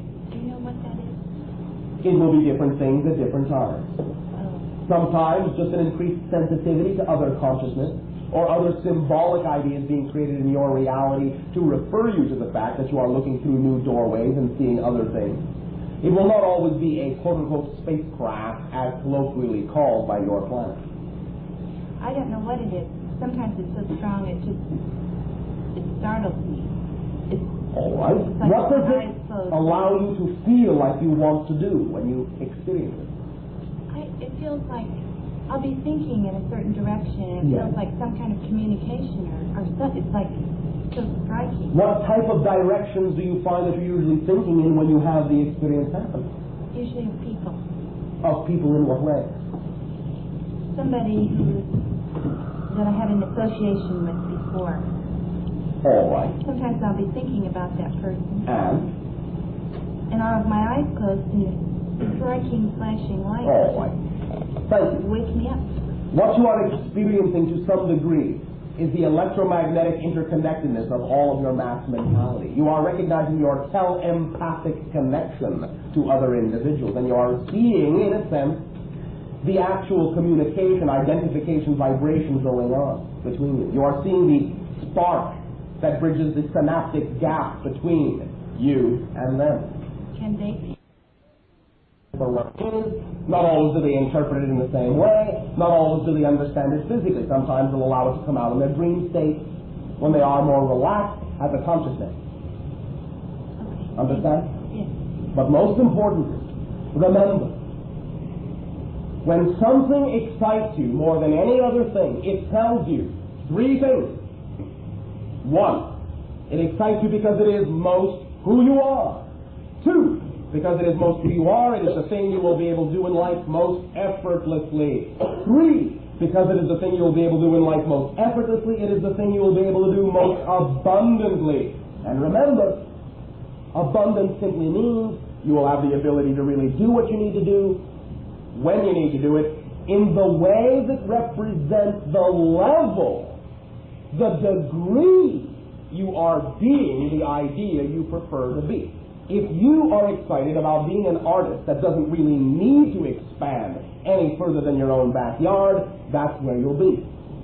If, however, you are very excited about being an artist on the level where you want impact and you want communication and you want disbursement of the idea, of the vibration of your sharing and your artistry and your creativity, then that level of existence will attract all the opportunity coincidentally into your life that will allow you to go, as you say, hither and thither and yon, without ever having to plan to do so.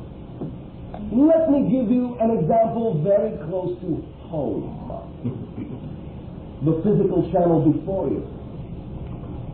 Understand that the physical channel before you, simply in taking up the love of doing the channeling, the agreement he has made with us to do these channelings, has traveled far more than he ever thought possible within the course of the last 4 years of his life, and has never planned to go anywhere. Understand? Are you getting the picture? Yeah. It automatically provides the conduit for where you need to be to express the idea on whatever level you're willing to express it. The circumstances and opportunities provide themselves and present themselves in your life automatically without even trying. The details take care of themselves. Thank you. You don't have to try so hard. Thank you. It is easiest to be who you are. The only time you get tired and the only time you have to try is to be who you're not. So relax, all of you. Jimmy!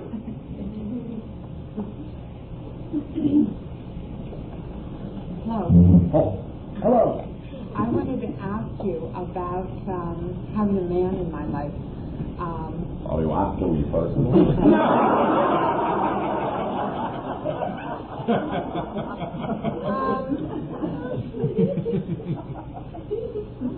No, I'm sorry. I don't know exactly how to Oh, phrase I it. understand, I'm divorced, I understand. and I have a very good life, but I would like to have a man in my life to share it with. Oh, all right. As an equal? Yes. Do you need the relationship to be complete? Sometimes I get very lonely. Oh, And why? I would like some, well,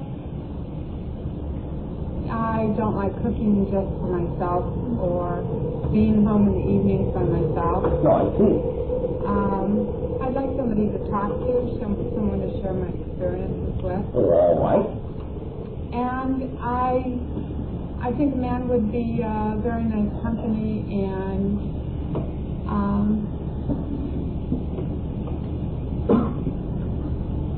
I just would like to have a man in my life. Oh, all right. Then why do you not simply, in that sense, use your sensitivity to attract yourself to the vibrational individual that you can then simply walk up to and you say, you know, I would love to have a conversation in my home tonight. Would you like to come home and have a conversation? Yeah, that sounds very easy, but it's just something I can do. One more time? I said that sounds very easy, but it's just not something I can do. Oh, why?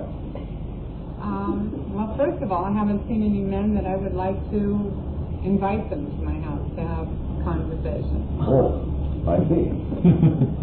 Why not? Most of the men I come in contact with are married, or they're too young or too old. I don't meet any men that are my age that are single, not attached. Not attached? Not attached to a female.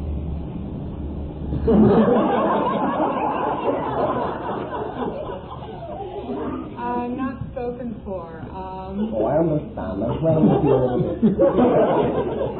Do understand that our civilization has completely different definitions about this idea. However,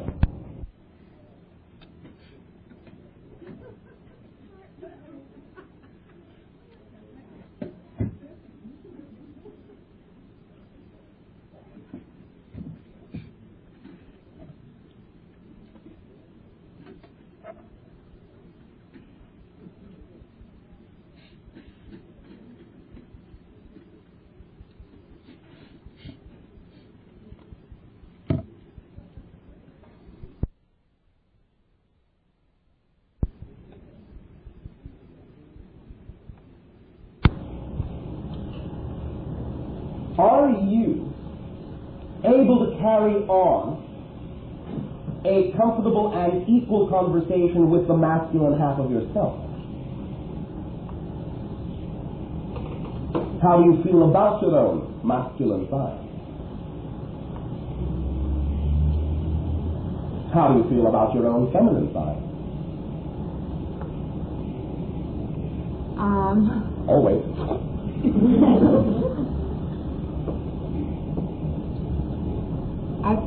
Are you comfortable with either of those sides? Yes, I think so. Which? With my female side. Are you comfortable with your masculine side? Probably not. Why not?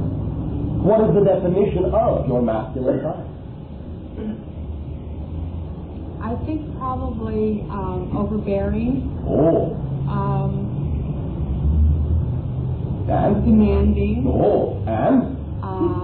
Controlling. Oh. And? Is it any wonder you're not attracting a reflection of that? If that's your definition of the masculine energy, why would you want to attract that? Well, up until now, I haven't wanted to. Well, you got exactly what you wanted then, didn't you?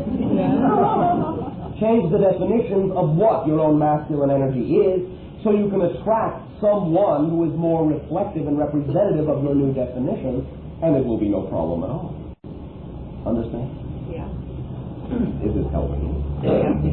Always the first relationship is with you and yourself, in the polarities you have created yourself to be. Be on equal terms with the polarities of your own being. Clarify the definitions of what the polarities of your own being, female and male, within you. And that will allow you to determine what reflections and representations you attract into your life, at what particular timings you attract them. Understand? Yes, I do. Now, not that this immediately necessarily applies exactly to you, but just because you have touched upon the subject, let us lay another foundation for some other individuals who may be wondering about this idea. Many of you have talked about, what you call, soulmates. What am I going to find my soulmate? Where is he, she? I know that if I could only find my soulmate, that ideal mate, then everything would be just wonderful. Until then, I think I'll mope. Life will not be complete without the soulmate. Where is she? But you see, many times the idea simply is that because you create your reality with the strongest belief, if you do believe you are incomplete without the other individual, you will usually wind up only attracting individuals to reflect your belief in your own incompleteness. When you know you are a relationship unto yourself complete, that doesn't mean you won't change or grow, but complete as you are, sufficient unto yourself with the idea of your polarity, then as you beam and radiate on that level, on that frequency, then you stand the greatest opportunity of attracting someone to reflect that assurance, that equality, that radiance back to you as an equal. Also, now again, we are not saying this is specific to the case, but much of the definitions in your society about what relationships ought to be is what colors your ability to allow relationships to be what they are for. So sometimes you may impose upon yourself or on another person an expectation about what you think the relationship should appear like, rather than allowing them to happen, shall we say, in a more natural way. Sometimes those expectations in and of themselves will actually short-circuit the ability to attract an individual, because it's not actually what serves you best in the growth patterns you have decided to experience in your physical life. So first of all, we are not saying again it must be this way. But first of all, recognize that you can soften to some degree your definition about how old, how attached a male needs to be to at least converse with you as an equal. For there are many things you might learn from other individuals, no matter what their situations are, that can serve you. And you can serve them in many ways. Relaxing those definitions sometimes is what then allows an individual or individuals, but it does not have to be singular, to come into your life to represent the expansion of your definition of what you're capable of attracting. Understand? Yes, no, maybe. Yeah. So first step in our suggestion, as we have discussed, is to simply be in touch with the clearest definition of your own masculine side. However you regard that portion of yourself is usually going to be how that exteriorized version appears or does not appear in your life. If you have a definition of the masculine side that is relatively negative, then no matter how much you say you want to attract a masculine representation in your life, if that's what you really believe it to be, and it is more overridingly that you don't want those qualities in your life, if you believe that those qualities must automatically come with the man you attract, you'll never attract one. Understand? Yes, I do. So understand once again, blend and balance the definitions of both the feminine and the masculine, and assume that you can attract a representation of that blend and balance. Then you will. All right? Yes. Yes, thank you. It is only the fear, again, and the definition that keeps anything at bay in your life. Does this help? Yes, it does. Thank you. Well, thank you very much.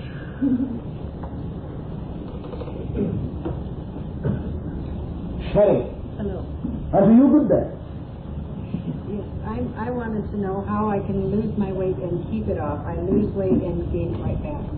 All right. Now, we will touch on many of the reasons, but there's a whole number of reasons for the creation of what you call weight, physical weight, in your reality. A number of reasons.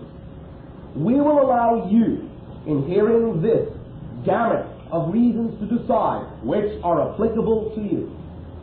In understanding which is applicable to you, you can then understand the reasons for why you have created it, and understanding the reasons for why you have created it, then if you want to, you can change it. Idea number one. Many individuals will assume that they, in order to handle more of the energy they are now feeling in their lives, will assume that the natural state of their body will not be able to handle that much energy. So they will add mass as a buffer to be able to handle what they perceive or label to be extra energy. One reason. Another reason. Sometimes in dealing with things that the majority of your society think are quote-unquote airy subjects, you will then, to compensate for their judgment of you, for their invalidation, add more weight to appear more stable and grounded. That's another reason. Third reason. Sometimes because you may serve as a center of interaction for many different individuals in life, and they come to you for certain kinds of benefit, certain kinds of service, because of the labels your society puts on the notion of nurturing, being that there is more than enough to go around for everyone, sometimes individuals will take on a comfortable appearance. Sometimes what may be called a motherly, nurturing appearance in that sense by adding weight, so that individual knows, I can rest on you, I can rely on you, there's more than enough to go around, you are a very nurturing source. And by seeing the extra weight, I am attracted to understanding that you are functioning in that way, in being of service as a reflection, so that many people can come to you, and we will know you will not be depleted. Fourth, there is a wonderful analogy that happens with your English language. Remember that. Energy is mass. Mass is energy. When you are doing what excites you the most in life, you flow the energy through you and out into the actions of the things that excite you. When you stop yourself from doing what excites you, you do not flow the energy, you wait to do what excites you. And the more waiting you do, the more the energy turns into mass. When you start doing the thing that excites you the most to do, then the mass converts back into energy, and you stop waiting to do and start doing, and then in that sense, all the waiting goes away. That's another analogy that your society has created for the idea of wait. Number 5. Sometimes individuals will not want to face certain ideas, and so they can create the idea of extra mass to hide in, so that no one will be able to really touch them in the center, for there will be a barrier, so to speak. In a sense, it will be the filling of the aura, again, with mass, to allow other people to know there's no room for anyone else. This is almost exactly the opposite of the other one, the nurturing one. The one that fills the aura to let everyone know there is more than enough to go around. Come and take. So there are many different ways, and even perhaps many more than we have labeled. Allow your own imagination to delve into the reason. If any of these things have touched a part of it, expand on it. If they do not seem to fulfill the notion, allow yourself to take the cue from the way we have examined it and come up with your own idea about why you think you have created this notion. Also, because many of you are oriented in physiological ways, you have created also different notions of what you call metabolism. Sometimes many of you need far less sustenance in different ways than you think you need.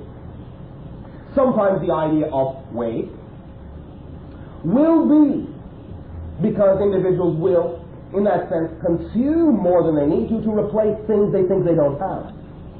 So it will be one way to try to get abundance in their life by feeling like they have a lot of physical materiality. Because they do not see it externally in their life, they will attempt to create it internally within their auric field. That's another idea. There are many, many, many reasons and many more reasons for the creation of that particular symbol in your reality, just as there are many reasons for many of the symbols all of you create. Use your imagination, get into the heart, the very center of the idea that you are, and see what makes sense to you. Understand? Yes. Has this been of some service? Yes. Well, thank you very much. Thank you. At this time, allow us to extend to each and every one of you our utmost appreciation in the co-creation of this interaction, this dream, this day, this night, of your time, of our time. We thank you for your sharing, we thank you for your love, and we thank you for allowing us to see through you that many more ways that the infinite creation has of creating itself to be.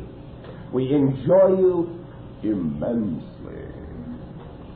Our love to you unconditionally.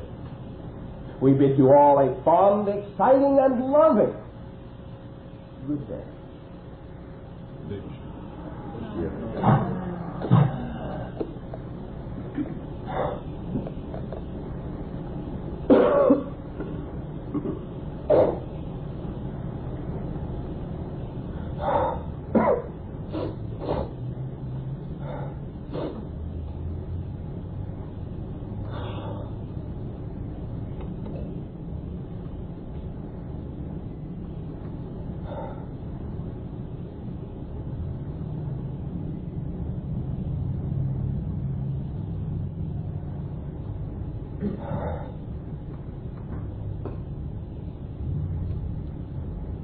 How'd it go? Good. Great. Thank you.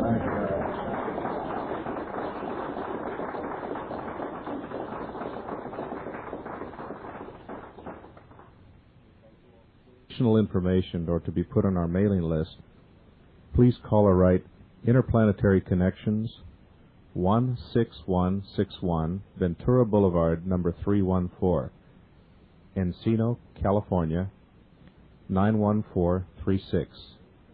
Phone number, area code 818-782